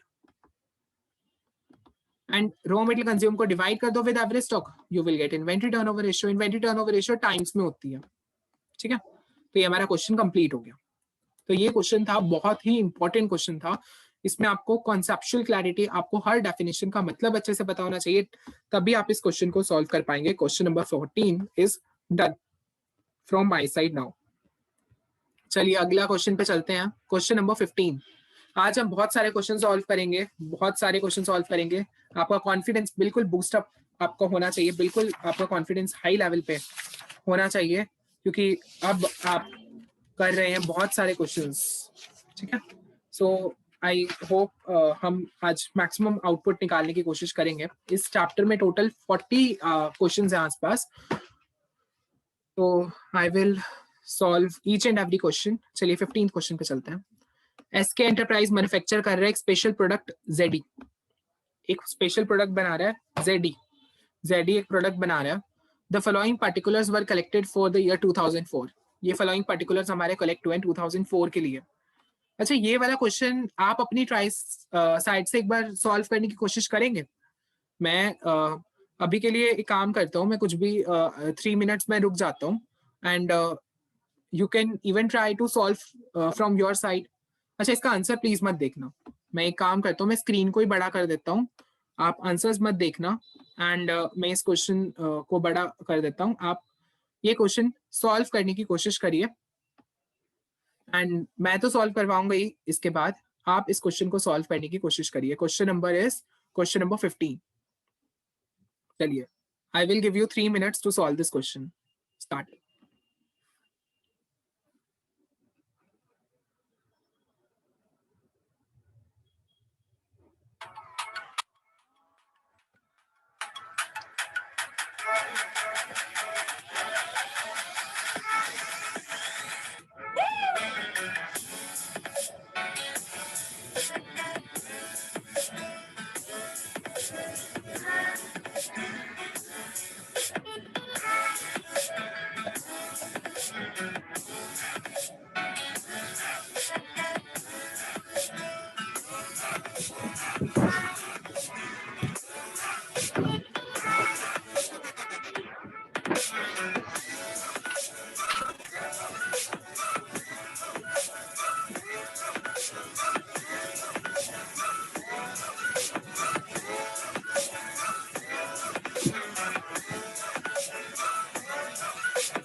हाँ, 1 मिनट में बता देता हूँ। ये जो जो आपका सी पॉइंट है, what should be the inventory level ideally before the material order is received. Inventory level क्या होना चाहिए मटेरियल ऑर्डर के रिसीव होने पे से पहले। तो बेसिकली मैंने आपको बताया था कि कंपनी जो है वो एट एन एवरेज कुछ मेंटेन करके रखती है for the something out of stock ना जाने के लिए, उसे हम सेफ्टी स्टॉक कहते हैं। सो बेसिकली यहाँ से आपसे क्वेश्चन में सेफ्टी स्टॉक मांग रहा है। यस, जो सी पॉइंट है यहाँ पर आपसे सेफ्टी स्टॉक मांग रहा है। आप थोड़ा अपना दिमाग लगाइए, ट्राई करिए सॉल्व करने का। जो सी पॉइंट है यहाँ से आपका सेफ्टी स्टॉक मांग रहा है। चलिए आप सॉल्व करिए, आई will give time.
I hope आप सबने ट्राई किया होगा इस क्वेश्चन सॉल्व करने के लिए। चलिए लेट अस डिस्कस, देखते हैं किसका किसका ठीक है ये क्वेश्चन। तो ये क्वेश्चन एक बार मैं बता देता हूँ। चलो, एसके एंटरप्राइज मैन्युफैक्चर कर रहा है एक स्पेशल प्रोडक्ट है जेडी। ये आपके पर्टिकुलर्स दे रखे हैं, एनुअल कंजम्पशन दे रखा है, कॉस्ट पर यूनिट दे रखा है, ऑर्डरिंग कॉस्ट दे रखी है, इन्वेंट्री की carrying cost, normal lead time and safety stock. ये सब कुछ हमें पर्टिकुलर्स दे रखे हैं। सबसे पहले हमसे मांग रहा है री ऑर्डर क्वांटिटी। री ऑर्डर क्वांटिटी आपको याद होगा, री ऑर्डर क्वांटिटी का फॉर्मूला बताइए, ईओक्यू। री order quantity is EOQ. EOQ का फॉर्मूला क्या था? 2 into annual demand of raw material into ordering cost per order divided by carrying cost per unit per annum का 2 से डिवाइड करके उसका स्क्वायर रूट निकाल लेते हैं। एनुअल कंजम्पशन हमें दे ही रखी है, ये चीज 12,000 यूनिट्स हमें दे रखा है। तो अगर मैं बात करते हैं regarding annual demand of raw material, ये तो हमारे पास सिंपली 12,000 यूनिट्स अवेलेबल है। Then ordering cost per order की अगर मैं बात करूं तो वो मेरे को 12 रुपीज पर ऑर्डर दे रखा है, सो वही का वही मैंने लिख दिया। Then carrying cost per unit per annum अगर मैं बात करूं सो वो मेरे को 24% दे रखा है। 24% ऑफ मटेरियल प्राइस होता है and material price is 1 rupees, so 24% of 1 that is 0.24 and आपको इसे फॉर्मूले में पुट करना था and you will gate 1095 units. जिसका ठीक आया है they can leave it in the comment box कि हमारा बिल्कुल ठीक है। ठीक है, चलो क्यू आई थिंक हो गया होगा सबका। नहीं भी हुआ तो कोई टेंशन लेने की बात नहीं है, we are on still on 5th day. अभी भी नहीं हुआ कोई दिक्कत नहीं है, हमें बहुत रिवीजन की जरूरत होगी and we can definitely do. Next is reorder level. Reorder level क्या होता है? रीऑर्डर लेवल का फॉर्मूला बताइए मेरे को। Maximum consumption into maximum lead time, ये फॉर्मूला होता है रीऑर्डर लेवल का। Maximum consumption into maximum lead time, ठीक है। अब मेरे को मैक्सिमम कंजम्पशन यहाँ कुछ नहीं दे रखा था, यहाँ थोड़ा आपको ब्रेन लगाना था अपना। तो अगर आपको दिख रहा है कि 12,000 यूनिट्स, ये मेरे को एनुअल कंजम्पशन दे रखा है, पूरे साल का मैं 12,000 यूनिट्स कंज्यूम करता हूँ एंड पूरे साल में इसने कहा है 360 डेज है। तो आप क्या मेरे को बता सकते हो एक दिन में आप कितना कंज्यूम करते हो? एक दिन में कंज्यूम कितना करते हो? कैलकुलेटर भी लीजिए, 12,000 डिवाइडेड बाई 360, एक दिन में आपका 33.33 यूनिट्स आ रहा है। तो बेसिकली आप कंजम्पशन पर डे 33.33 करते हो, तो मतलब एक दिन में आप इतना करते हो। तो इस तरह के क्वेश्चन में जब आपके सामने ये वाली चीज आ जाए तो आप एक दिन का निकाल देना। एक दिन का जो आपने कंजम्पशन निकाली ना, तो वो आपकी मैक्सिमम कंजम्पशन हो जाएगी, ठीक है। बहुत कम का होगा आई थिंक ये ठीक, और जिसका है तो बहुत अच्छी बात है, क्योंकि कॉन्सेप्ट थोड़ा सा था ट्रिकी। अगर आपको एक अगर मैक्सिमम कंजम्पशन नहीं दे रखा तो आप एक दिन की कंजम्पशन निकाल दीजिए। तो 12,000 को आप 360 से डिवाइड करेंगे तो आपके पास 33.33 यूनिट्स आ जाएगा। तो that will be your maximum consumption in that case. Into maximum lead time करना होता है, तो लीड टाइम मैक्सिमम कितना है? हमें नॉर्मल लीड टाइम दे रखा है, तो हम नॉर्मल लीड टाइम को यहाँ पर मैक्सिमम लीड टाइम कंसिडर कर लेंगे। अच्छा, और इस क्वेश्चन में ना ये सेफ्टी स्टॉक मेंटेन कर रहे हैं। देखो सेफ्टी स्टॉक मेंटेन कर रहे हैं, तो ऊपर जो हमने इससे पहले जो क्वेश्चन किया था ना, मतलब ये वाला क्वेश्चन, यहाँ जब सेफ्टी स्टॉक के साथ था तो मैंने बताया था रीऑर्डर लेवल का फॉर्मूला चेंज हो जाता है। तो इस केस में रीऑर्डर लेवल का formula maximum consumption into maximum lead time plus safety stock हो जाता है। तो यहाँ पर आपको इस चीज का भी ध्यान रखना था, तो आपको प्लस सेफ्टी स्टॉक भी करना था साथ में। तो आपको यहाँ पर प्लस सेफ्टी स्टॉक भी करना था। तो यहाँ पर आप देख सकते हो इसने भी यही किया है, formula reorder level is equal to maximum consumption into maximum lead time plus safety stock, and then consumption per day निकाला। लीड टाइम जो नॉर्मल था वो इसने मैक्सिमम लीड टाइम कंसीडर कर लिया। सेफ्टी स्टॉक हमें दे रखा है 30 डेज, ये हमें दे रखा है 30 days. You can even see reorder level safety stock 30 days consumption. तो 30 डेज की कंजम्पशन, तो हम पर डे की कंजम्पशन को इससे मल्टीप्लाई कर देंगे, we will get the units, क्योंकि सेफ्टी स्टॉक हम यूनिट्स में लेते हैं हमेशा। तो ये डेज में दे रखा है ना, हमें यूनिट्स में चाहिए, तो 30 डेज को हम मल्टीप्लाई कर देंगे with the units. Per day की यूनिट्स के साथ 33.33 यूनिट्स के साथ हमें 1000 यूनिट्स मिल जाएगा, तो ये हमारा सेफ्टी स्टॉक हो जाएगा। तो हमने 33.33 को मल्टीप्लाई करेंगे with 15 plus 1000, you will gate 1500 units. This is your ROL, ठीक है। अब जो थर्ड पॉइंट था ये मैंने आपको बीच में बता दिया था, इसका मतलब क्या है। ये पूछ रहा था क्या इन्वेंट्री लेवल आइडियली आपका होना चाहिए before the material is received, मतलब स्टॉक आउट से बचने के लिए कंपनी ने कुछ मेंटेन कर रखा होगा, that is the before the material received ना। तो मतलब ये सेफ्टी स्टॉक हमसे पूछ रहा है, और हमने यहाँ सेफ्टी स्टॉक निकाल ही लिया। कितना निकाला है? 1000 यूनिट। तो सी का answer definitely will be your 1000 units. आपका आंसर 1000 यूनिट्स होगा सी का। आप देख सकते हो सी का 1000 यूनिट्स है। यस, सी का आंसर 1000 यूनिट्स है। जो इसने ऐसे करके सॉल्व कर रखा है नोट्स में, आप इसको इग्नोर करिए, आप डायरेक्टली 1000 यूनिट्स ऐसे ही कराना पेपर में, you will definitely get the marks. अच्छा, इसने नोट में क्या लिख रखा है वही बता रखा है जो मैंने आपको बताया कि क्यों इसने लीड टाइम को 15 डेज माना एंड कंजम्पशन को 33.33 यूनिट्स माना। देखो maximum minimum consumption and normal consumption will be taken as 33.3 days. ये ऐसा क्यों है? 33.33 डेज क्यों ले रहे हैं हम? तीनों को ही लेंगे, चाहे वो मैक्सिमम हो, चाहे वो मिनिमम हो, चाहे नॉर्मल कंजम्पशन हो, क्योंकि हमारे पास यहाँ पर एब्सेंस है इन्फॉर्मेशन की, क्योंकि हमें इन्फॉर्मेशन नहीं बता रखी। तो हम तीनों को यहाँ पर 33.33 डेज कंसिडर कर लेंगे। सिमिलरली मैक्सिमम मिनिमम में नॉर्मल लीड टाइम को भी हम 15 डेज ही लेंगे क्योंकि in the absence of information है। ठीक है, चलो नेक्स्ट क्वेश्चन करते हैं। चलिए, यहाँ पर आपसे रीऑर्डर लेवल मांग रहे हैं मटेरियल एक्स का। कह रहे रीऑर्डर क्वांटिटी तो हमें बता रहे कि 5000 केजीज है, मैक्सिमम लेवल हमें 8000 केजी बता रहे हैं, मतलब मैक्सिमम लेवल गिवन है हमें, मैक्सिमम यूसेज हमें गिवन है, मिनिमम रीऑर्डर पीरियड हमें 4 डेज का दे रखा है, डेली वर्किंग आवर्स 8 घंटा दे रखा है, आपको निकालना है रीऑर्डर लेवल। अब ये क्वेश्चन आपको लग रहा होगा क्या चिल्लर क्वेश्चन दे रखा है। कई जने सोच रहे होंगे कि मैक्सिमम लेवल दे रखा है, मैक्सिमम लेवल का फॉर्मूला होता है ROL plus ROQ minus minimum consumption into minimum lead time. ये सारी चीज दे रखी है, हमसे पूछ रहा है ROL, बाकी सारी चीजें तो हमसे हमें गिवन ही है, जस्ट वो सारी चीजें पुट करके डेफिनेटली आपका आंसर निकल जाएगा। लेकिन यहाँ पर एक ट्रिक है, सुनो। देखो मैक्सिमम लेवल आपको गिवन है 8000, बिल्कुल आप वही का वही लिखेंगे। ROL आपको निकालना है तो ROL तो वैसे ही लिखना है, प्लस ROQ आपको गिवन है 5000 केजीज, अब वो का वो लिख दीजिए, minus minimum consumption into minimum lead time. Minimum lead time आपको दे रखा है 4 डेज का, तो आपने वो 4 लिखा, लेकिन मिनिमम यूसेज आपको 50 केजी पर आवर दे रखा है। और मैंने बताया था दोनों ड्राइवर्स जो आपके हैं, यूसेज एंड लीड टाइम, दोनों का सेम यूनिट ऑफ टाइम होना चाहिए। अब बताओ, इसका तो है डेज में, इसका डेज में टाइम यूनिट ऑफ टाइम है, इसका घंटों में टाइम है, पर आवर के हिसाब से दे रखा है, तो मेरे को इसको भी डेज में बनाना पड़ेगा। और कह रहे डेली वर्किंग आवर 8 घंटे हैं, तो इसको डेज में बनाने के लिए मैं डेली एक डे के बनाने के लिए तो मैं 50 केजी को 8 से मल्टीप्लाई कर दूंगा, मेरे को डेज में मिल जाएगा। तो 50 इंटू 8 इज योर 400, तो 400 आ जाएगा हमारा मिनिमम कंजम्पशन। ये वाला जो है, this is very important, minimum consumption 50 KGs per hour और 400 केजीज पर डे। कैसे निकाला है 400 केजीज पर डे? 50 केजीज को 8 वर्किंग डेज 8 वर्किंग आवर्स से मैंने मल्टीप्लाई कर दिया, क्योंकि सेम यूनिट ऑफ टाइम होना चाहिए दोनों का, यूसेज का भी और आपके डेज का भी, लीड टाइम का भी। तो आपका ROL निकल जाएगा। ये तो कर लोगे ना, 8000 माइनस 5000, उधर जाके प्लस हो जाएगा ये वाला 1600, तो आपका ROL निकल गया। ठीक है, चलिए नेक्स्ट क्वेश्चन।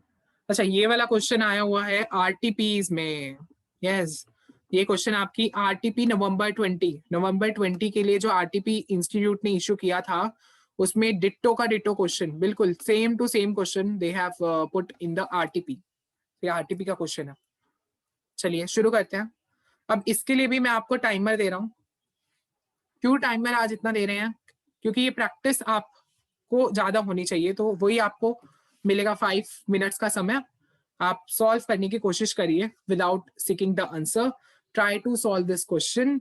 बहुत सिंपल क्वेश्चन है ये, सच्ची कुछ इसमें ज्यादा दिमाग नहीं लगाना है, थोड़ा सा दिमाग लगाना है, थोड़ा सा दिमाग। और जो ऊपर वाला, ये चलो मैं हिंट दे देता हूँ, जो हमने 16th पे कॉन्सेप्ट यूज किया था ना, ये वाला कॉन्सेप्ट, जो सेम यूनिट ऑफ टाइम वाला कॉन्सेप्ट यूज किया था, ये कॉन्सेप्ट इस क्वेश्चन में भी इस्तेमाल हो रहा है।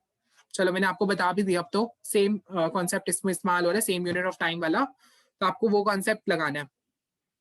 चलिए आपका टाइम शुरू होता है अब, एंड आई होप आप सारे ट्राई करेंगे इसको सॉल्व करने का।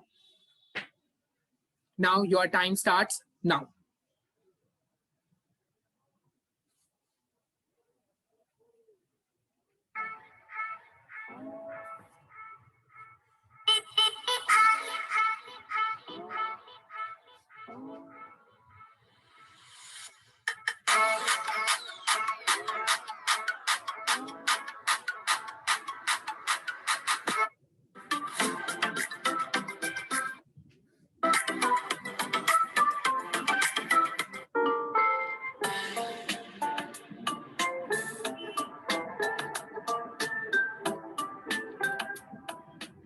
Over You by Anj.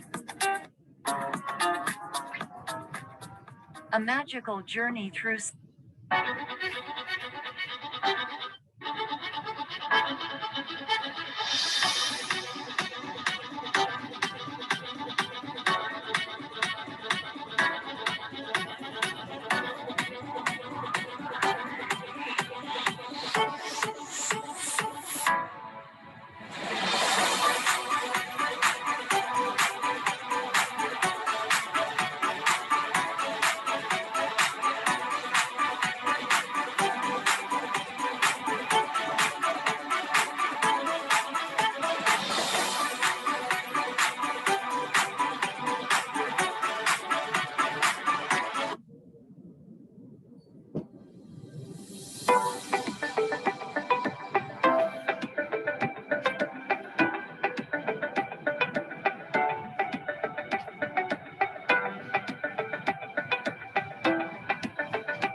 I hope आप सबने ट्राई किया होगा ये करने के लिए। चलिए शुरू करते हैं विद क्वेश्चन नंबर 17।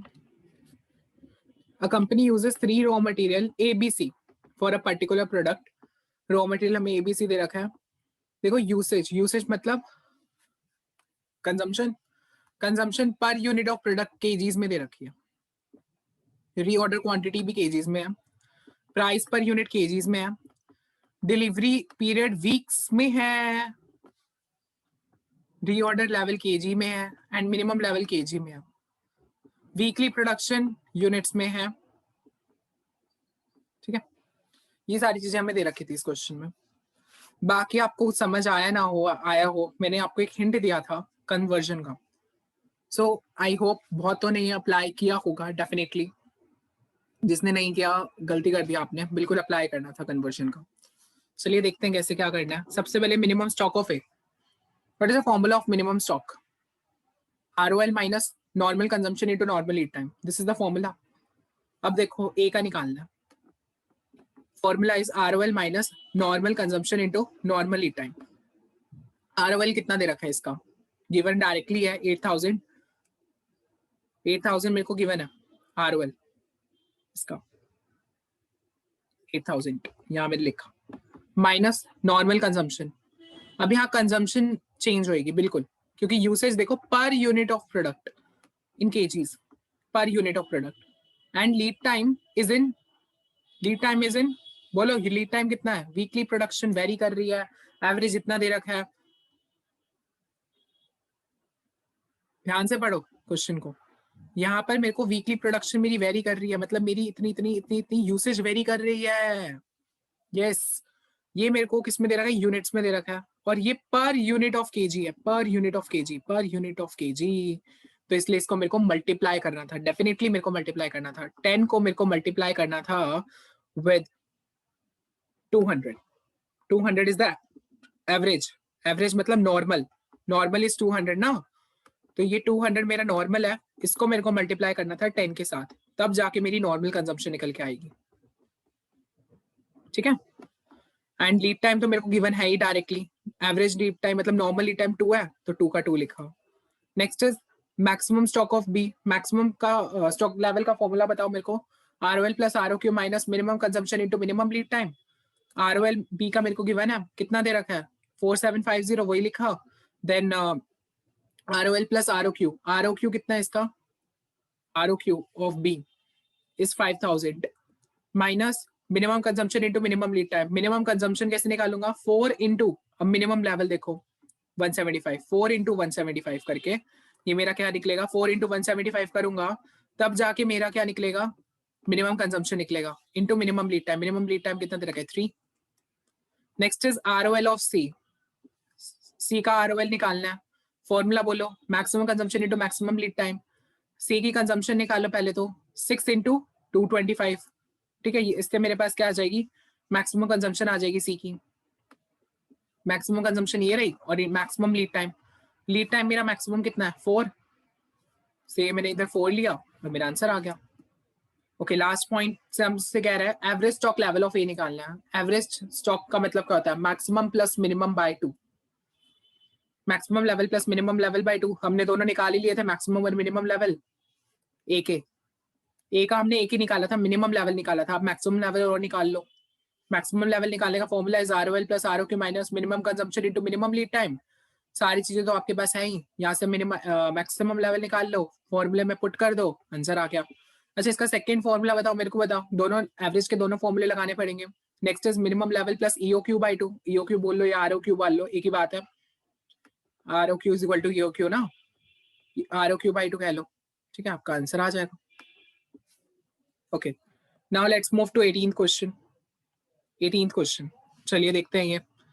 तो ये कुछ डिटेल्स मेरे को गिवन दे रखे हैं नीचे, और यहाँ पर मेरे को रीऑर्डर क्वांटिटी कैलकुलेट करनी है on the basis of these information. And ये सारी मेरे को इन्फॉर्मेशन दे रखी है और इसके बेसिस पे निकालना है। हाँ, लेकिन मैं ये आपको ये दोबारा ट्राई करने के लिए दूंगा, लेकिन इस बार टाइम थोड़ा कम दूंगा। ठीक है, सो ये 18th क्वेश्चन आपको अब अपने हाथों से प्लीज सॉल्व करना है, एंड ट्राई करना कि हमारा बिल्कुल सही आए। थोड़ी डिफिकल्टी इस क्वेश्चन में भी आएगी, हर क्वेश्चन में there is some difficulty, but try to your own. I will give you 2 minutes for this question. चलिए आपका समय शुरू होता है अब, करिए.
ओके, आई होप आप सबने थोड़ा बहुत ट्राई किया होगा.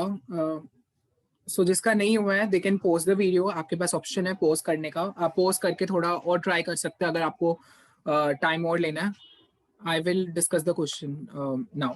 ठीक है. From the following details calculate करना आपको ROL, maximum level, minimum level, danger level. ये चार चीजें आपको निकालनी है.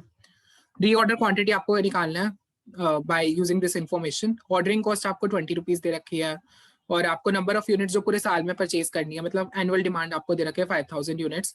परचेज प्राइस आपको 50 दे रखा है. Annual cost of storage per unit मतलब कैरिंग कॉस्ट आपको 5 रुपीज दे रखी है. तो इसके बेसिस पे आप सिंपली क्या निकाल लेंगे, ROQ तो आपका सिंपली निकल ही जाएगा. ठीक है.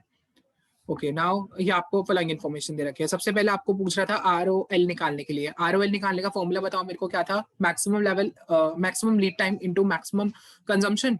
मैक्सिमम कंजम्पशन कितनी दे रखी है आपको, 20 units. And maximum lead time कितना दे रखा है आपको, 15 डेज. तो 20 यूनिट्स इंटू 15 डेज करो. 20 units into 15 days you will gate ROL. Clear. चलिए आगे चलते हैं. नेक्स्ट हमसे पूछ रहा है मैक्सिमम लेवल. मैक्सिमम लेवल का फॉर्मूला बताओ. ROL plus ROQ minus ROL plus ROQ minus minimum consumption into minimum lead time. This is the formula. अब मेरे को ROQ पहले निकालना पड़ेगा, मेरे को गिवन नहीं है ना. ROQ is equal to EOQ. तो बाकी सारी चीजें हमें annual demand of raw material दे रखी है 5000 यूनिट्स. ऑर्डरिंग कॉस्ट 20 है और कैरिंग कॉस्ट हमारे पास 5 है. इसको इस्तेमाल करके हमने ROQ निकाल लिया. ठीक है. और मैक्सिमम लेवल निकालने के लिए ROL plus ROQ minus minimum consumption into minimum lead time. ROQ हमने निकाल ही रखा है, ये ऊपर से निकाल लिया था. ROL is given direct. ROL अभी हमने ऊपर निकाला है फर्स्ट पार्ट में सॉल्व करते समय. Minus minimum consumption into minimum lead time. देखो मिनिमम कंजम्पशन अब क्या कैसे निकालूंगा. यहाँ पर मेरे को एवरेज कंजम्पशन दे रखी है एंड मैक्सिमम कंजम्पशन दे रखी है. अगर तुम्हें याद हो तो average consumption is equal to minimum plus maximum by 2 होता है. इक्वेशन आपके पास है, आप उसके बेसिस पे मिनिमम कंजम्पशन इजीली निकाल सकते हैं. देखो minimum consumption average consumption is equal to 15 units of minimum into maximum consumption is 20 units.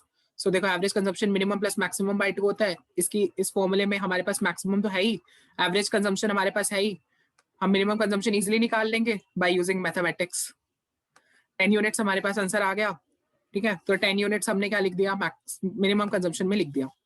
अच्छा, लीड टाइम मिनिमम गिवन है, already given in the question. You can C minimum lead time हमें दे रखा है 6 days का.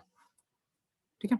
सो 6 days हमने यहाँ लिख दिया एंड हमारे पास मैक्सिमम लेवल निकल के आ गया. ठीक है. चलो नेक्स्ट हमसे पूछ रहा है मिनिमम लेवल। मिनिमम लेवल का फॉर्मूला मेरे को बताओ क्या होता है, ROL minus normal consumption into normal lead time. सारी चीजें हमारे पास है, आप निकाल लोगे, ये तो बिल्कुल इजीली है। Next is danger level. Danger level पूछ रहा है। डेंजर लेवल जो इमरजेंसी परचेजेस के समय हम मेंटेन करते हैं, तो इसका क्या था, जितने हमारे पास इमरजेंसी परचेजेस के समय डे होते हैं 4 डेज हैं, और नॉर्मल कंजम्पशन हम लेते हैं, नॉर्मल कंजम्पशन कितनी है 15, तो 15 इंटू 4 हमारे आंसर आ जाएगा डेंजर लेवल का। 15 into 4 we will get the answer, you can see. ठीक है, तो ये तो बहुत सिंपल क्वेश्चन था। आई होप ये मैक्सिमम का करेक्ट होगा ये वाला क्वेश्चन। ठीक है, चलिए क्वेश्चन नंबर 19।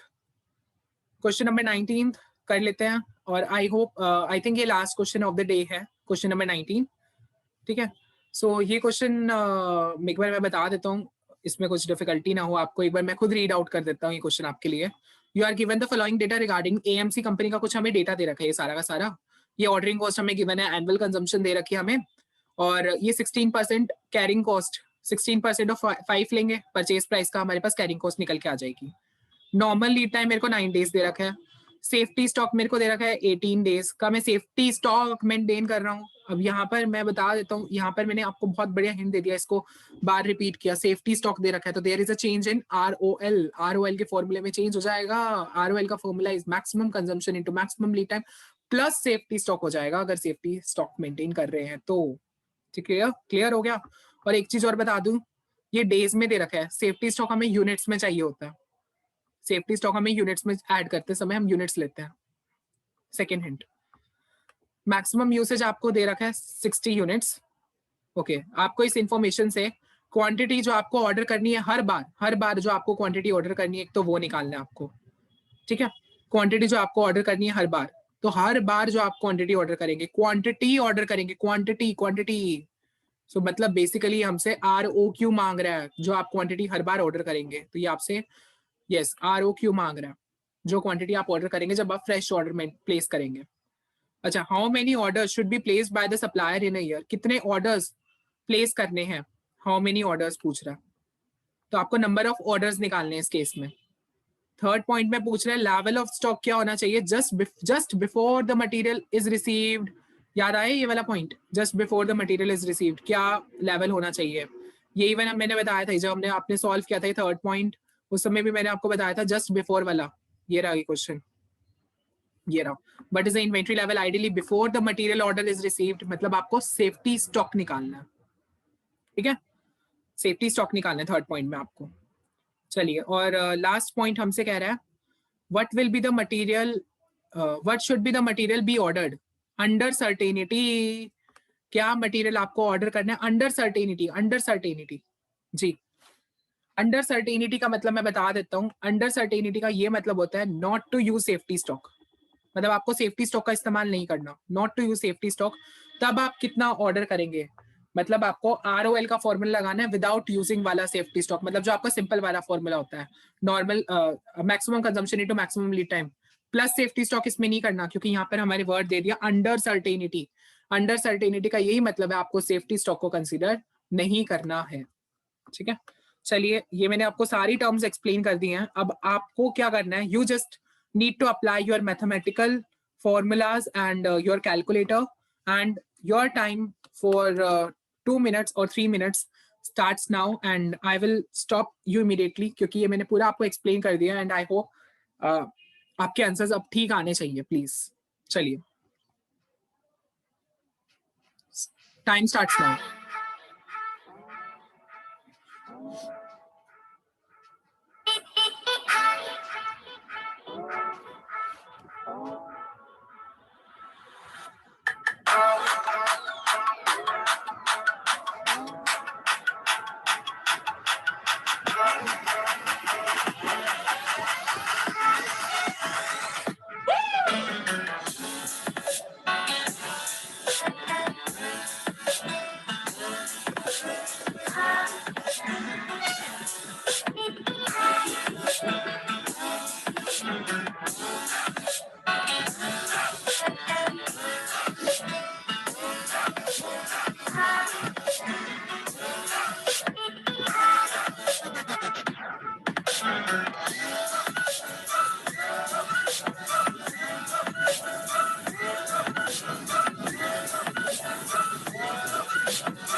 चलिए टाइम ओवर। चलिए लेट्स डिस्कस द सोल्यूशन। वैसे तो हमने पूरा कर ही लिया है, तो एक बार जस्ट मैं आपको सोल्यूशन दिखा देता हूँ। तो सबसे पहले क्वांटिटी पूछ रहा था जो आपको ऑर्डर करनी है, मतलब आपको ROQ निकालना है बेसिकली। तो ये हमने देख लिया था 8000 we have discuss. Ordering quantity आप ऑर्डरिंग कॉस्ट आपकी कितनी थी यहाँ पर 4.5। Carrying cost 16% of 5 rupees. So यहाँ पर आपका कैरिंग कॉस्ट इस तरीके से आ जाएगी आपकी। सॉरी 16% ऑफ 5 रुपीज करने की जरूरत नहीं थी, डी करने की जरूरत थी यहाँ पर। ये मिस्टेक गिवन है 5 रुपीज पर यूनिट। एक मिनट रुको। Price per unit is given this and average stock percentage of the average stock value 16%। 16% of 5 rupees होना चाहिए। Yes there is a mistake. ये इन्होंने सॉल्व करते समय ये थोड़ी सी मिस्टेक कर रखी है, ये वाली जो इन्होंने ये 16% वाला ये वाला कर रखा है। ये आपका 0.8 होना चाहिए। यस ये 0.8 होगा।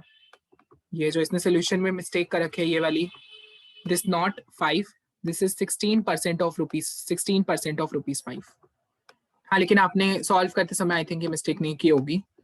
यस तो 16% ऑफ 5 लेंगे हम, तो ये आपका बनेगा 0.8 आना चाहिए। यहाँ 0.8 आएगा, ठीक है। ओके देन यहाँ पर भी 0.8। आंसर सेम रहेगा, बिल्कुल आंसर बिल्कुल सेम आएगा आपका। 300 यूनिट से आएगा, there will be no change. Answer same है, ये प्रिंटिंग एरर हो गया है बुक में, ठीक है। चलिए आगे चलते हैं। आपको यहाँ पर निकालना था stock level before material order is receive, मतलब आपको सेफ्टी स्टॉक निकालना था। तो सेफ्टी स्टॉक के आपको डेज दे रखा था और into normal consumption per day निकाल लेंगे। बिल्कुल नॉर्मल कंजम्पशन पर डे निकाल लेंगे हम, जिसे ऊपर हमने किया था। एनुअल कंजम्पशन आपको दे रखे 8000 यूनिट। यू विल एज्यूम कितने दिन होंगे एक साल में, आप 360 एज्यूम कर सकते हैं। इन्होंने 300 डेज ले रखे हैं, सॉरी यस इन्होंने 360 डेज ले रखे हैं। सॉरी मैं 300 गलती से बोल गया, 360 डेज ले रखे हैं। किसी ने 365 डेज लिए हो, बिल्कुल आप बिल्कुल ठीक हो, कोई दिक्कत नहीं है। आपने अगर 365 डेज लिए हैं कोई दिक्कत नहीं है। You are also correct, clear. हाँ जिसने 360 लिए हैं वो भी ठीक है, 365 लिए हैं वो भी ठीक है, दोनों ठीक है, ठीक है। चलिए नेक्स्ट आपसे कह रहा है, ये हमने सी का निकाल लिया। How many orders, number of orders आपसे मांग रहा है। तो number of orders annual demand divided by quantity पर ऑर्डर। यहाँ आप EOQ लिखेंगे, एनुअल डिमांड 8000, आपके पास नंबर ऑफ ऑर्डर्स निकल के आ जाएंगे। एंड लास्ट अंडर सर्टेनिटी वाला कितना आप मटेरियल ऑर्डर इशू करेंगे, और ये आपको ROL निकालना है बेसिकली यहाँ पर। तो ROL is equal to maximum consumption into maximum lead time, you will get your answer. I hope सबका क्लियर हो गया होगा ये चीज निकालना, ठीक है। सो यही आपसे इस क्वेश्चन में एक्सपेक्ट कर रहा था। और नाउ आपको 20th क्वेश्चन तो अभी सॉल्व नहीं करना है, मैं आपको एक दो क्वेश्चन होमवर्क के लिए दे देता हूँ, सो दैट आप इनकी प्रैक्टिस कर सकते हैं। सो क्वेश्चन नंबर 21 मैं लिख देता हूँ। क्वेश्चन नंबर 21, आज की क्लास इतनी ही है। क्वेश्चन नंबर 21, क्वेश्चन नंबर 22, ये बहुत क्वेश्चंस आप सॉल्व कर सकते हैं। इन दो क्वेश्चंस में आई थिंक कोई कॉम्प्लिकेशंस आएगी नहीं आपको सॉल्व करते समय। ये है question number 21 and question number 22। Yes, page number 48 and 47 पे ये दोनों क्वेश्चंस हैं। यस, ये दो क्वेश्चंस हैं। इससे पहले वाला क्वेश्चन प्लीज ट्राई मत करना, 20th क्वेश्चन प्लीज ट्राई मत करना, क्योंकि उसमें थोड़ा मेरे को डिटेल में आपको समझाना पड़ेगा, उसमें एक कॉम्प्लिकेशन है। तो आप 21 एंड 22 ट्राई कर सकते हैं। तो ये बोथ क्वेश्चंस आप ट्राई करके आना, 21 एंड 22 के questions. And that's all for today, thank you for your patient listening. और आपके एग्जाम्स May 21 वाले के जब भी हैं, हमारा मार्च एंड तक पूरा सिलेबस कंप्लीट हो जाएगा। और मैं ट्राई करूंगा, मैं डेली 2 लेक्चर्स डाल दूंगा, और जिसका नवंबर में अटेम्प्ट है वो एक एक करके भी देख सकता है, कोई दिक्कत नहीं है आपको तो।